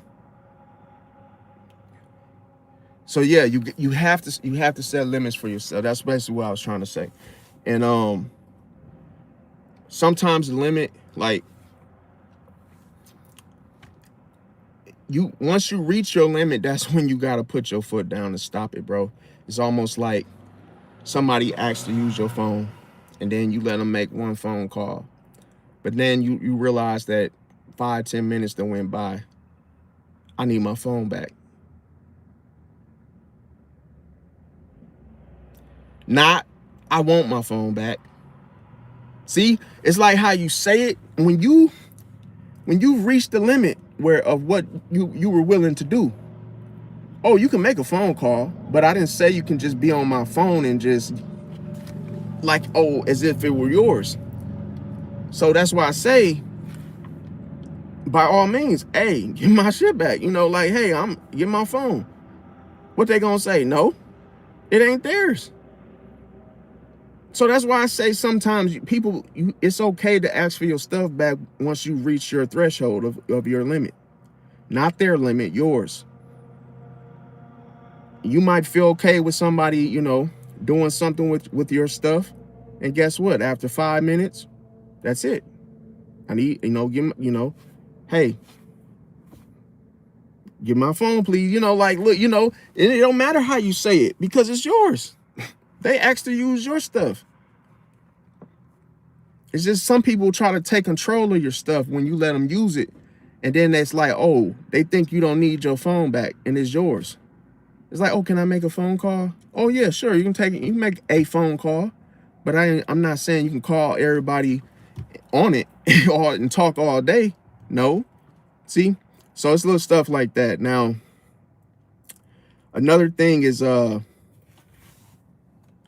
gotta stop. A bird almost flew in my damn window. Another thing you want to do is stop trying to fix everybody, okay? So, trying to rescue everybody, every troubled person, and then you end up to only neglect yourself. You want to just support people without carrying their lives, if that makes sense. Now, privacy is a boundary. So when you feel pressure to share everything, just know that oversharing, it can end up happening with the wrong people. That's why you got to look at it where trust is earned. Now, do not make decisions out of guilt, okay? Don't let the guilt make the decisions, because that's like letting a person manipulate you. So the reason I say this, because you don't have to, because a lot of time that's what you could feel. You could feel guilty in a way where you feel like you have to, or they'll be upset. That's how you know a person that has no boundaries. If they think like that, oh, if I say no, then, they'll be mad at me and whoop-de-woo. And now who wins? The manipulation. See, and Scorpio, I have to say, will use this. See, here's the thing. With Scorpio, if they see weakness, they're going to take advantage, bro. And when I said that Pisces is the only sign that Scorpio cannot manipulate, why is that? Because Pisces sets boundaries, bro. See, and Scorpio can't see the boundaries. And then all of a sudden, as soon as Scorpio crosses the line or tries to, they get caught. See, red-handed, to the point where you might think that Pisces is soft, sensitive, and then all of a sudden the Pisces do the complete opposite, throws you off, because you thought that the Pisces was two fish going in two different directions, but you didn't see the turbulences. You didn't see that the fish are being pulled in different directions. That means that you don't know what's gonna happen. You don't know how that fish gonna evolve or transform right in front of you in plain sight, to the point where you cannot predict how the fish is going to respond. See, you don't know where it's going to do, what movement it's going to take. Because if a fish can literally be looking vulnerable, and then all of a sudden you reach for it and you thought you could literally control it, and you couldn't. See, but let's just say it looked like you could, but you reveal your hand. You reveal your hand, in other words, and the Pisces knows that. See, that's the thing. Like, if somebody saw something that they really wanted. Ooh, my phone's about to die. Let me charge my phone, y'all. Damn, I gotta get my damn charger. I know my phone's gonna die, y'all. I gotta make sure I got my damn charger, man. It must have been. Oh my God. I got a damn. Oh no. Did I leave that at the house? Yeah, I think I left the damn charger. Oh, here it is. I know why there's a mosquito in my car. Oh, it's hot. Alright, so I got I had to charge this phone because, man, I tell you, I had 5% left. Okay. Alright, so I got this charger's dead. That was a nice little nothing on that charger. So I had to use this one. Okay, so I hope the mosquito don't come back over here. Okay, so another thing is that you could say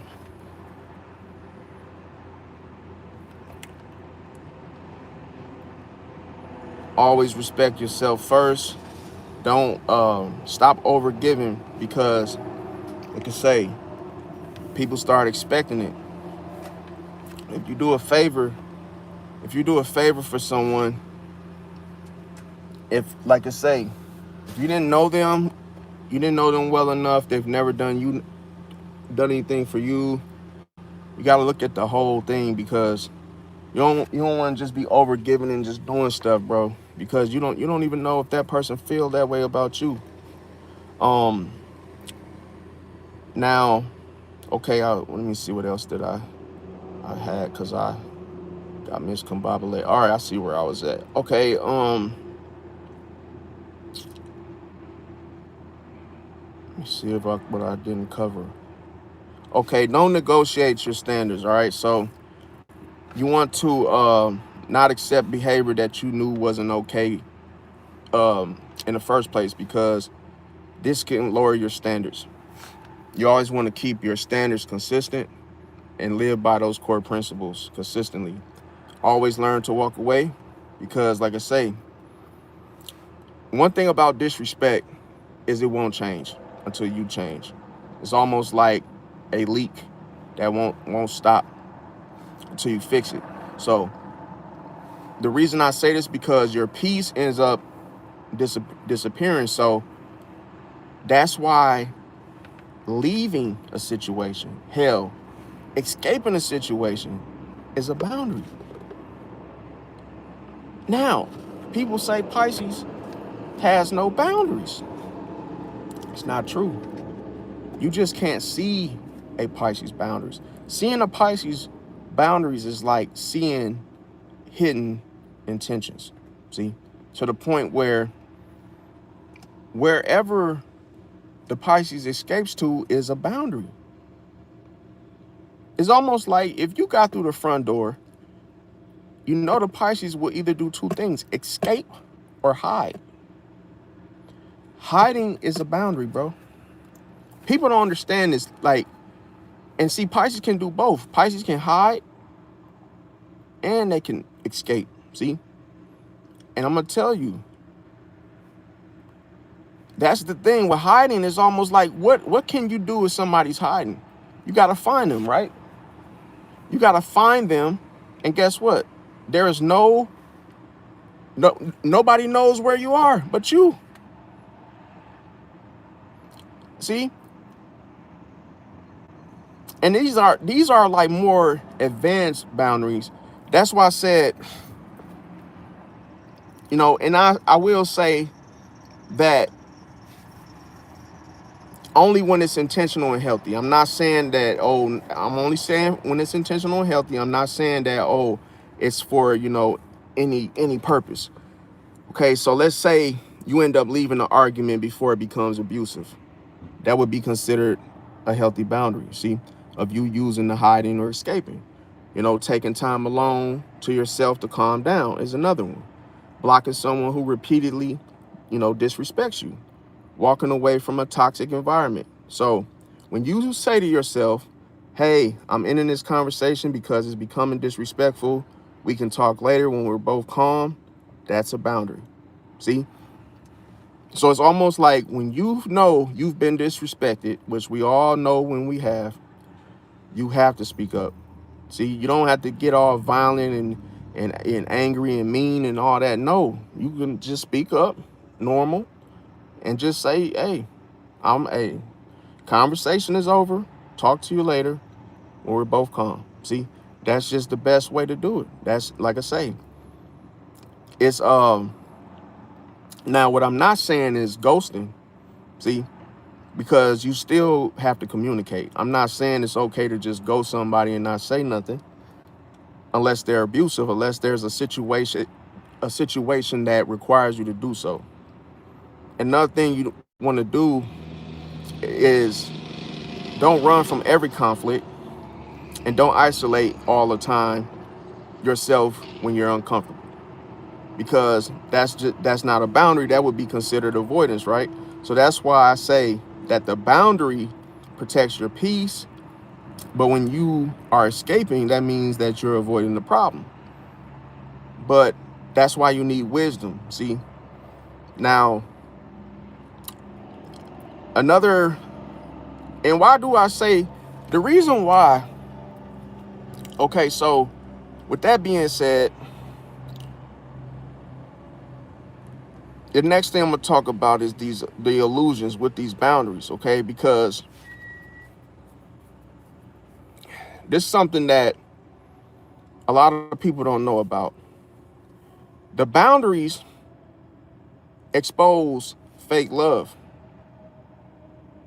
See, because that's the thing. The boundaries show the real you, or the real them. So let's say the person says to you that they love you. What would that, in the chat, what would that be referred to as? In case anybody's following me. So I don't want to feel like sometimes feel like I'm just talking to the phone, which I am, but you know, I do like for people, you know, get involved, if that makes sense. But what do y'all, somebody say they love you, what would this be considered as, right? Or what could it be considered as? Wait, Space itself said, let me guess, Pisces back at it again. Hell yeah, facts. Now, I'll tell you what it is. It's the illusion. Because if somebody say, oh, they love me, in what way? In what way? That is not explained. So it's easy for you to say you love me and play with those words, but in what way? See, love has to be expressed, bro, in order for other people to actually feel it and believe it that it's so. And it has to be consistent. It has to be consistently done over and over and over so people can actually feel that it's true. But when somebody just says they love me, oh, they love me. In what way? And if you can't explain that, that means that you fell for the illusion that this person loved you and couldn't explain why. So here, with the illusion also shows the light. It also shows reality. The reality is they only stayed because you never said no. And that's what they're not telling you. It's what you can't see. So, yeah, they said they love you, but in what way? Anybody can say they love you, but what do they love you for? But see how the illusion is so smart. The illusion is so dangerous, bro, because the illusion is a form of deception. It's the strongest form of deception. That's why it outweighs a facade. It's almost like the evolved form of deception. See, to the point where most people fall for the illusion because it looks real. It looks real, and guess what? It keeps you from questioning it. That's why people fall for the illusion. You're supposed to always question what your eyes see. Because guess what? Your eyes can deceive you. Your eyes can deceive you because of confusion, bro. Because if you play with the word love and you say I love you, what do you love me for? You have to know why you love me. Because if a person can't tell you, why are they saying it? Because they were hoping you wouldn't question them. See? And then when you find out why, oh, because you never said no. You see how you might think that's cool because you have no boundaries. But hear it twice. Remember I said you have 2 ears. You have to use both of them. The way they say it means something totally different when you hear it twice. Oh, I love you. Oh, why? Because you never say no. Am I really hearing what I'm really hearing? Let me hear it again. Oh, I really love you. Why? Because you never say no. Oh, you love me because I have no boundaries. See how everything changed? Because you realize you've been deceived, bro. You thought the person loved you because they just loved who you are. They just loved you. But no, they loved you because you never say no. And when you hear it, you only hear it one time. You don't hear it twice. That's why I say you got to question everything, bro. You got to question everything, bro. People say stuff and it sound like, oh, that's the legit way to say it. Nah, bro. Listen to what they're really saying to you. The tone. Listen to how they say it. Listen to it twice because it has 2 different meanings based on how it's presented. And see, the thing about it is boundaries reveal the hidden intentions, bro. That's why you have to set them, bro. You have to set them. Because, listen, when you set boundaries, what are you doing? When you set boundaries, you're going to find out the real them, bro. It's cold-blooded. See? And the only way to set boundaries is through the intuition. The intuition is the light. The intuition is the frequency.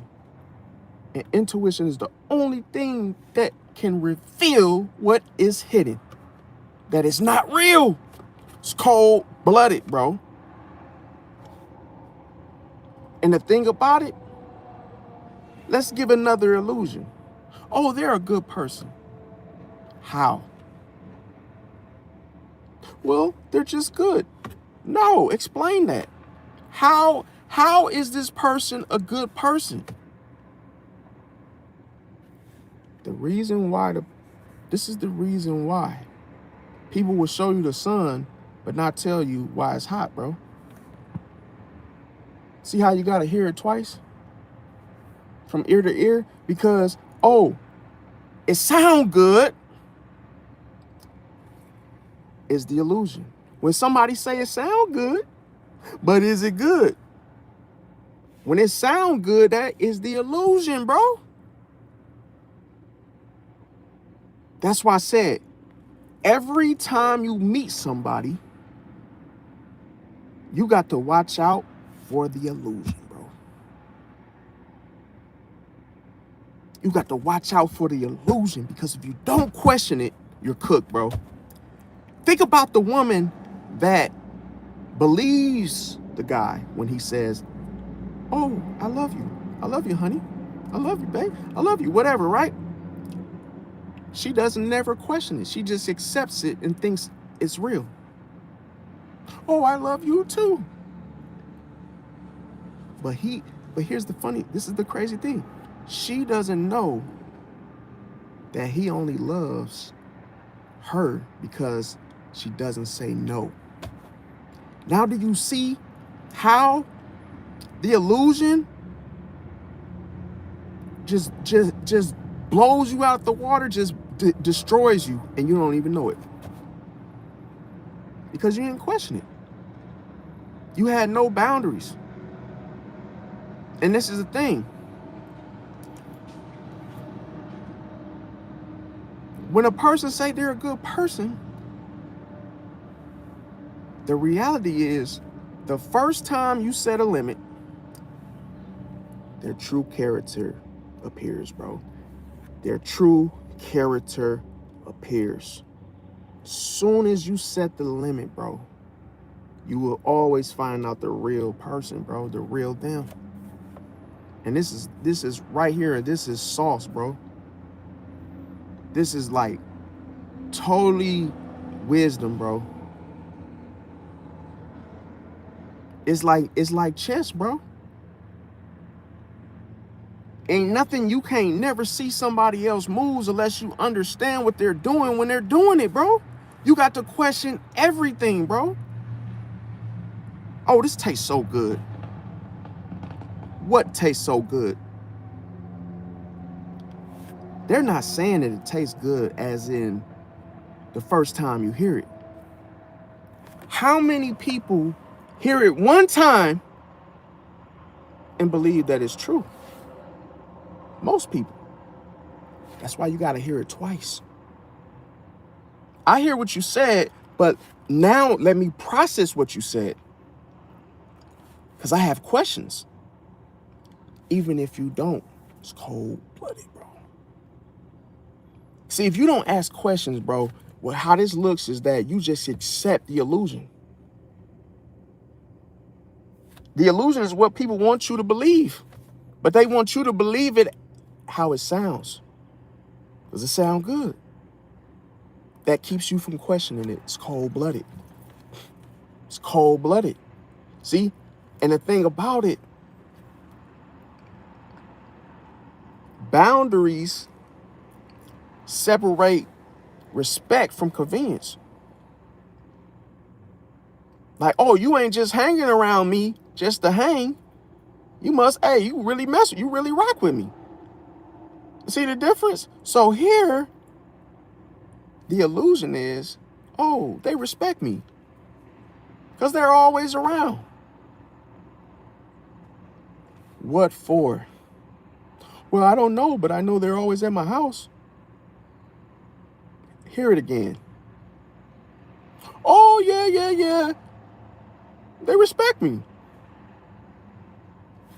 But what do they respect is what you have to ask. It's what you have to know.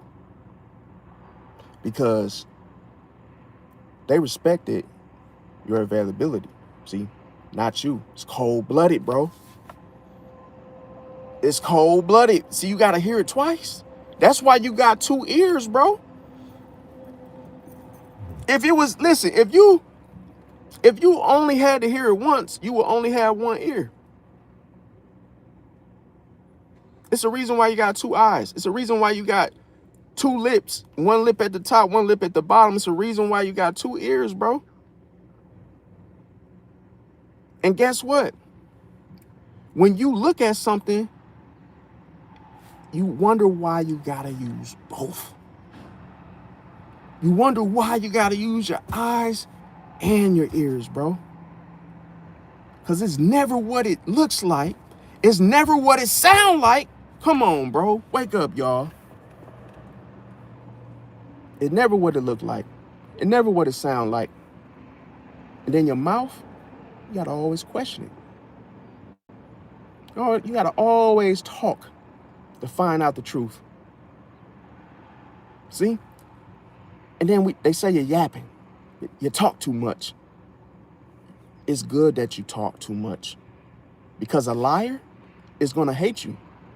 A manipulator is gonna hate you. They would rather you be naive and quiet and just go along with it. See? Now here's the thing. Boundaries break, destroy manipulation. Manipulation cannot exist around boundaries. That's why Scorpio can't fuck with Pisces, bro. Boundaries, the Scorpio doesn't even see the boundaries, bro. That's the crazy part. So the Scorpio always falls for the illusion. See? He's like, yo, you said you're my friend. Oh, but why? He never asks. because he's vulnerable. Now, enough about that. Okay. Boundaries destroy manipulation.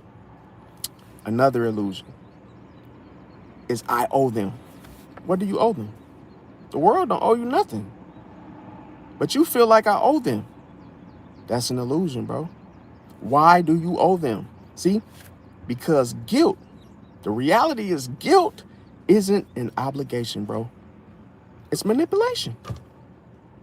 Guilt is manipulation. Bro, every person that has overextended themselves has felt guilty, bro.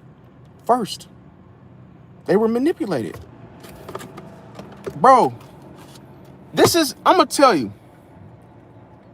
Why do you think in the NFL, the MLB, the NBA, why do you think they got to run plays, bro? Why can't they just hoop? Why do they have a coach? Everything means something. The only way you win the game is by what? Whoever has control of the game is cold-blooded, bro. So you compete against another team to run plays to see who's the strongest teams, to see who. It's not even about just the winner. See? That's just what the people make it. But that's the thing. It's a competition, bro. It's like, okay, we're going to go at it. We're going to run plays because we're all superstars. But hey, it's one winner. See? Now, getting back to this. Boundaries expose conditional relationships. So here, the illusion is that we're close. Oh, we're close. But why? For what reason? You got to always question the illusion because it's vague, bro. It's cold-blooded. See, the illusion the reason why the illusion is so much more powerful than charm is so much more powerful than manipulation. It's the highest form of deception because you hear something and then it makes you see something that is not there, bro. You add to it because you assume that that's what it is. And it all happens because you didn't question it. Assumptions only happen when you don't question things. It's almost as if you're being delusional and you're just making up stuff that didn't happen. That's why they say don't never assume shit, because that means you absolutely know nothing.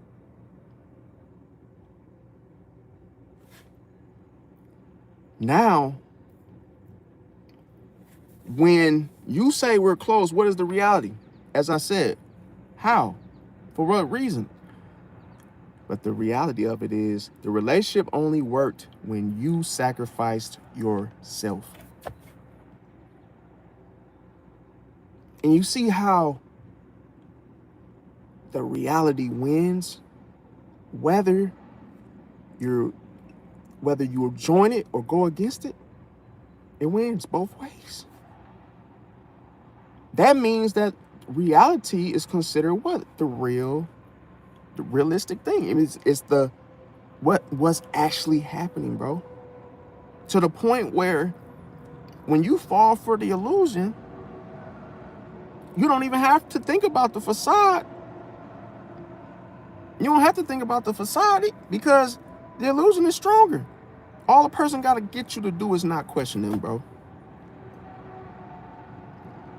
The facade is just you being something that you're not. That's easy to see. That's always easy. That's easy to observe. That's easy to depict. That's easy to analyze. It's easy to see. Your baby can see that somebody is not themselves.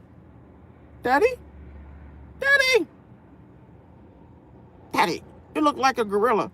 Oh, your beard. Yeah, the way you're walking. And the banana you're holding in your hand. Oh, you look like a gorilla, Daddy. Daddy, daddy, daddy.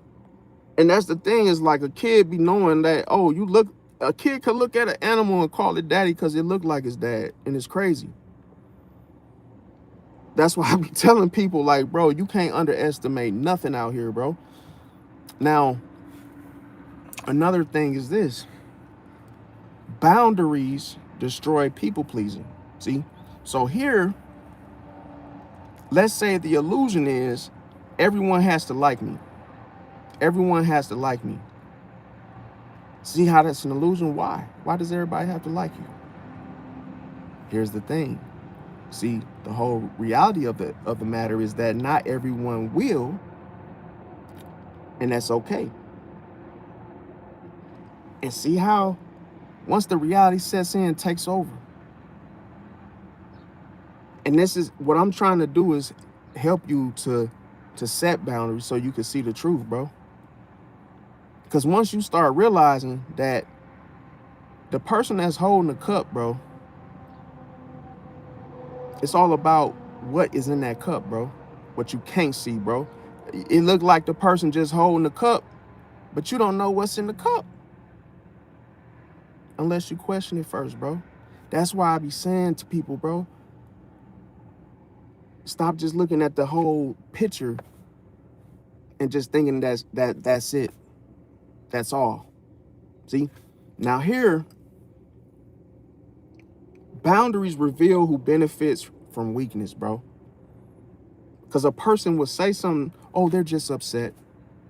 Oh, no, don't worry. They're just upset. That's an illusion, bro. Because are they really? Are they really?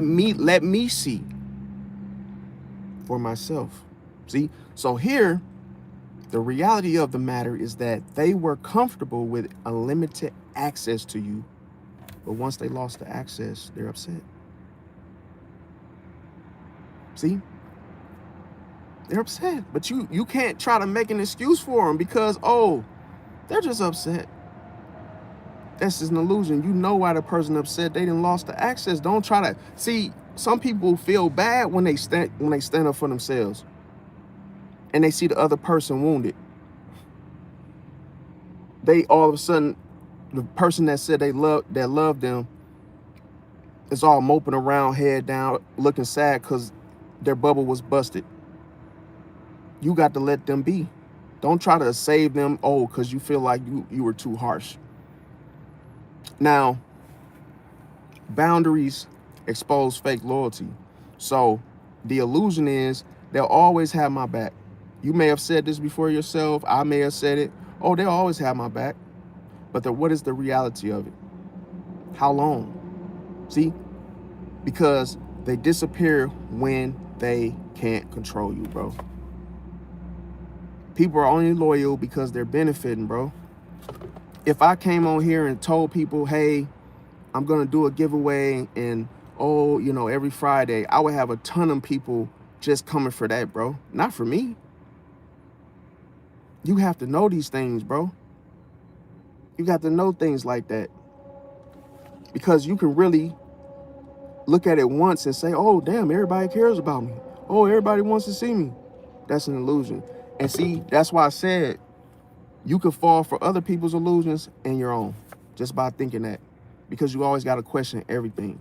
And see, the thing about it, boundaries reveal self-worth. So here, the illusion for yourself or someone else could be, I need everyone. You might feel like you need everybody to do something in life, anything. But what is the reality of the matter? You need self-respect first, bro. That's why I said it's okay to be selfish, not in a malicious way, but selfish meaning you have self-respect, bro. Now, boundaries, they remove emotional fog, bro. Because the illusion is maybe I'm overreacting. You might feel guilty. Maybe you might feel like, oh, now that you done put your foot down, you done lost plenty friends, but those was never friends. Those were loose endings. See? And as soon as you set boundaries, you found out who your real friends was. So here, the reality of the matter is that repeated disrespect is a pattern, bro. See? So you're not overreacting. Now, boundaries, they expose hidden entitlement. So here, the illusion is, oh, they're just acting. No, they're not. They're not just acting. See? Because the reality of the matter is they expect you to always say yes, bro. you could think that, oh, they're just asking though. They just wanted to know. No, they didn't. They realized they lost access, so now it's almost like they switch it up. See? Now, also, boundaries expose fake apologies, anything that's fake. So even if a person tries to use the illusion that they changed, oh, they changed. They're not like that anymore. Says who? See how you always got to question, just like I just did. You just always got to question things. And yeah, people might think you're an a-hole because, oh, you always got to have an explanation. You're damn right. Because people lie. And people lie more than you think, bro. I'm going to tell you the craziest thing about that. People lie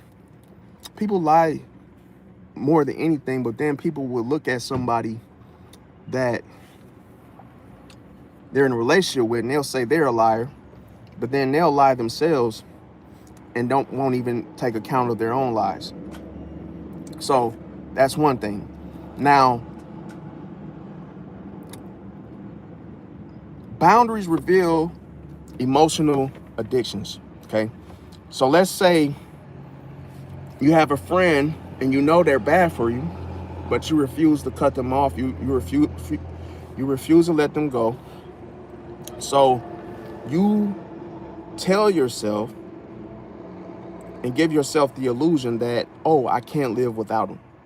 Oh, I know he's bad. Yeah, I know, but I just can't live without him because, oh, you know, if it's anything, it could be a dog that's tearing your house up. Oh, I don't want to get rid of my dog because, you know, I love it. He's so cute. And it's like, bro, you got to get rid of the dog, bro. It's tearing your house up.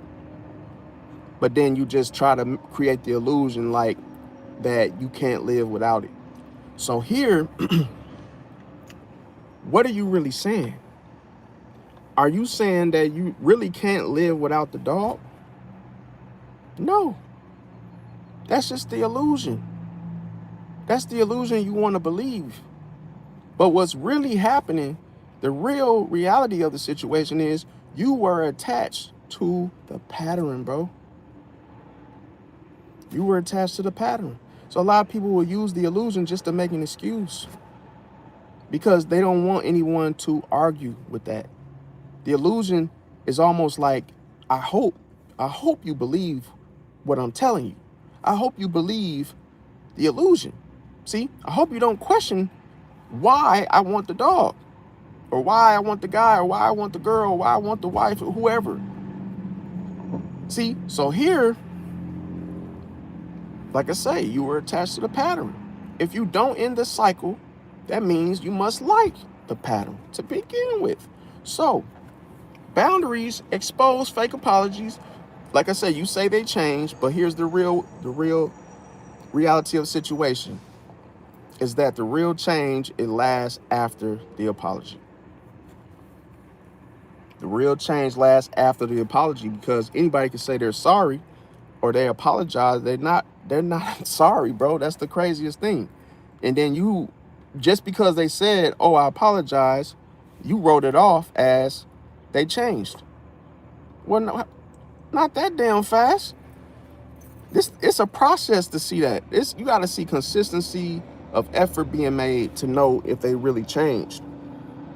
So no prisoner gets locked up and just because they tell everyone I'm sorry gets set free. No, they got to do some time. So can't let them off the hook and say they changed. Now, boundaries also destroy false hope. So here, if a person sets the illusion, they say, or makes, if I like to say when they draw the illusion, because the reason I say draw the illusion is because that's usually what it is. They make up something that looks good and is eye appealing, sounds good, and that's only due to deceive you. That's only done to deceive you, to keep you from questioning. See, so when I say you draw the illusion that maybe next time it'll be different. See, so here the whole reality of the matter is that patterns matter more than promises. So what do you mean maybe next time it'll be different? No, it won't.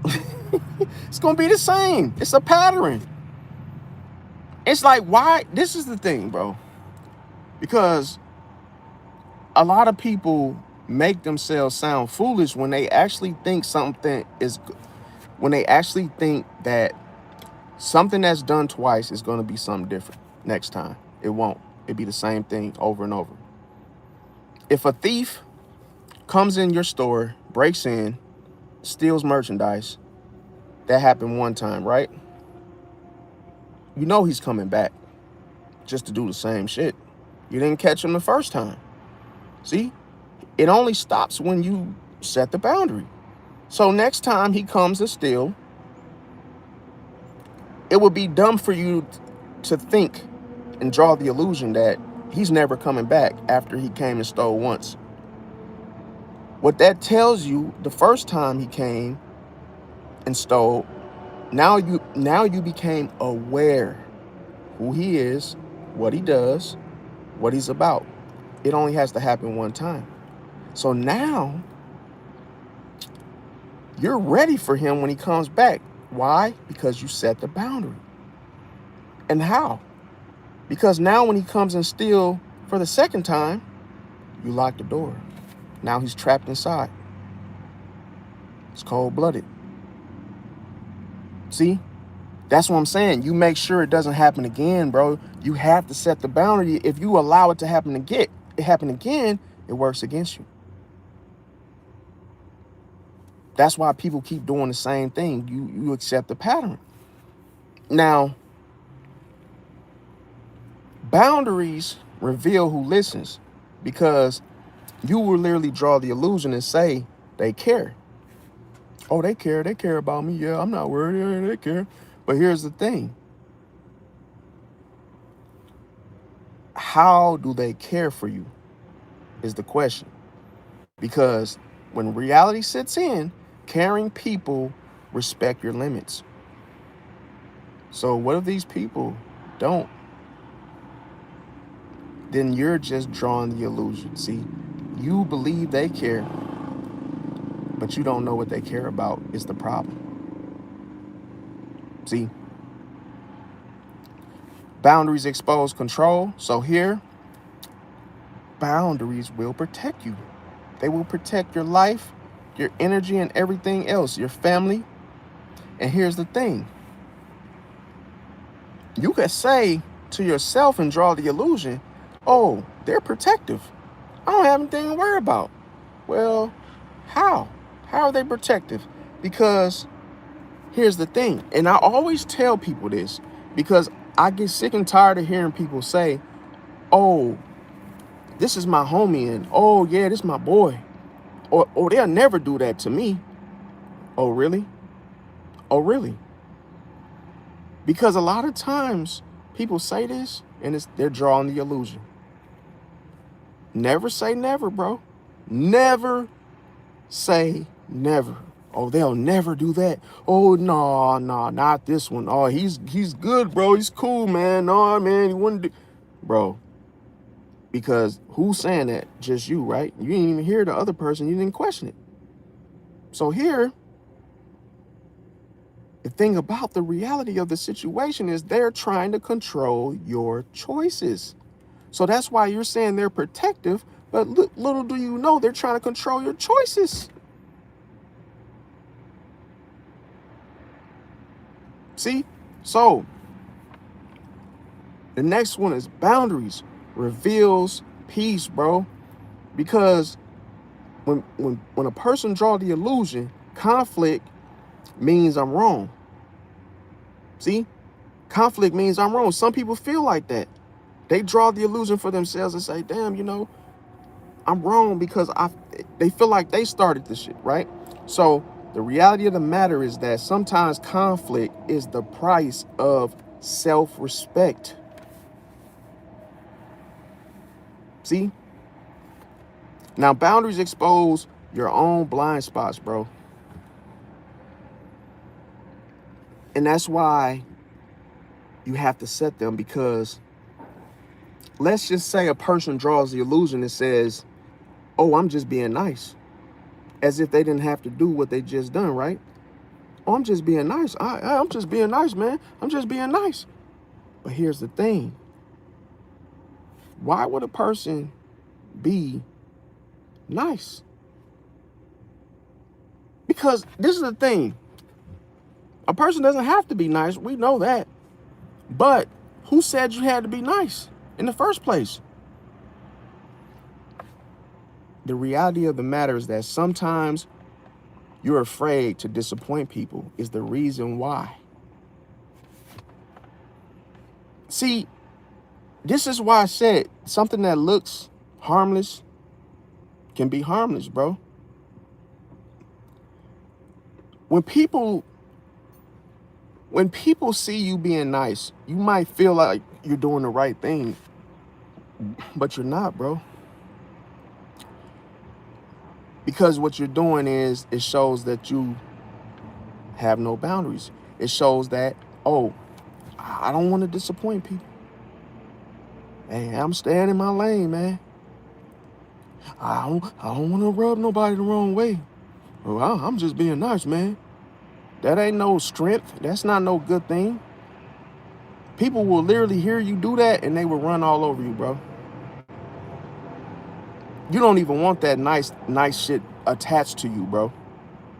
I'm gonna tell you, once people get whiffed that, oh, you're nice, everybody coming for you. You become a target on everybody else's radar to be taken advantage of, bro. And guess what you lose? Guess what you lose? You lose respect, bro. And once you lose that, you're cooked. Now people walk all over you. You're overlooked. People interrupt you. People do you dirty, steal from you, use you, abuse, everything you can imagine, bro. All because, oh, I'm just being nice. There's no reward for being nice, bro. It's not saying you got to be evil and mean, no. But you have to have boundaries, bro. Now,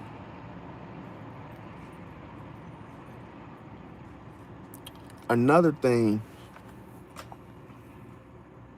is that boundaries separate fantasy from reality, bro.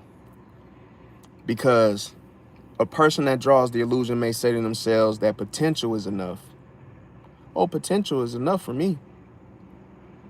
And the problem is, when reality sits in, character is shown through consistent actions, bro. Consistent actions, not the potential, bro. Because if you believe that, you're going to be cooked. It's all about consistency. Now, boundaries reveal the truth, as I mentioned. So a person might feel like, oh, if I just keep giving and giving and giving, then I always get more back. But here's the thing. You might feel like that. You might feel like, hell, if I give, they're going to appreciate me. No, it don't work like that. See, you're drawing an illusion. And when you draw the illusion, as good as it sounds when someone else is drawing it, what is it doing for you? It means you're lying to yourself. And you don't even know it. See, the illusions are lies, bro. Lies are deception, bro. Deception, you can't see it because it's hidden. You don't even know who the other person is and what they really want.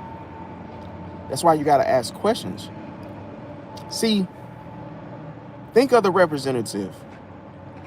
He has to help everybody. Everybody got to come through him, and he's the one that asks all the questions. So what does that mean? That means this person knows about all the people that's in the building, what they got going on, the situation. How did he get that information? Because he simply asked questions. And you wonder why everybody likes the representative. Because he knows all the real answers, bro. That's what I'm trying to tell y'all, bro. Like, you gotta know, you have to know the answer to everything, bro. Because the truth only shows up there, not in what you just accept from the person. Because, like I say, manipulation, this, and all it is deceit at the end of the day. So, boundaries reveal the truth. A person that feel like, hey, if I keep giving, they'll appreciate me, is considered you drawing the illusion. Now, the reality of it all is that people oftentimes reveal who they are when you stop giving them unlimited access to you. Once you stop giving them unlimited access to you, then the truth reveals itself. See, the truth reveals itself once the person loses the unlimited access, bro. Meaning you ain't have to go find nothing out. All you had to do was just ask questions. And then all of a sudden, once the person loses control, loses access, next thing you know, the truth reveals itself. And that's so much easy. That's why I say, this is the ultimate lesson behind what I'm basically sharing with you guys, is that boundaries destroy illusions. It's cold-blooded. And what I'm going to tell you, a lot of people don't know. People don't know that boundaries destroy illusions. And see, the crazy thing is, that's why I said illusions, they're just like lies, bro. They're just like lies that a person would tell themselves, like what they want to believe. And it's easily for you to know that, because a lot of people would just say, oh, well, it's like, why would they tell themselves? Because it wants to keep you attached to the lie, bro. It's cold-blooded. That's why some people don't even want to question anything, because they want to stay attached to the lie. So therefore they just simply fall for the illusion. See, thinking they could get out of it later. It don't work like that. Once you fall for the illusion, you lose respect. It's not no, remember I said, don't be like the mouse, reincarnated. Don't be like the mouse and try to go bite the cheese and forget that it's bait. Because a lot of times, if you think like the mice or the mouse, you think in your mind that you could just go run out there, and you don't even know if there's any boundaries out there. You go run out there, and what looked like a block of cheese, you thought it was a damn buffet, didn't know it was bait, and didn't know the hook was actually in the bait, and it trapped you. That bar fell on it, crushed your neck, and you're cooked because you fell for the illusion, bro. You thought it was a free buffet because you just trusted what your eyes saw. You fantasized about that cheese and didn't even know the whole fucking time it was bait. Man, do you know how embarrassing that is? That's what people do every day, bro. People do this every day. See, an illusion is a lie your mind accepts as truth because you don't question it. That's why it's so strong. It's like, damn, the sun. Oh, that kind of looked like the sun, man. Oh, would you look? Hey, look at that sun over there, bro. And somebody say, oh, yeah, man. It is, yeah, it's the sun, bro. And it ain't. Now, did you see why people clown you, bro, openly? Because you don't even see the damn illusion, bro. And it's clear as day in your face, bro. The people, I'm telling you, people get swindled every day. Man, I made this one dude literally spin all the way around, bro, in a circle. Just off the illusion, bro. Just saying, yo, watch out. You see that? What? Where it's at? Bro, a lot of people literally would turn all the way around, bro, because you said, what's that? Instead of just answering the question, bro. And that's why I be testing the theories of everything I say, bro, that people, for the most part, always fall for illusions, bro. They never question things. They never just simply answer things simply. They always just hear your word for it and believe it ASAP. So, boundaries destroy illusions because the truth has limits. The truth has limits. And see, where the truth enters, the illusions leave, bro. They can't sit in the same place. They can't even sit at the same table. See? Now, you worried about the fake and the real. At least that's what people have been. What the heck is going on with my phone, bro? Oh, shit. Why is my phone so low like that? Well, I'm going to continue a part 2, y'all. Love y'all. Like, comment, share, subscribe. I'm at like 4%, y'all. Smash the like button.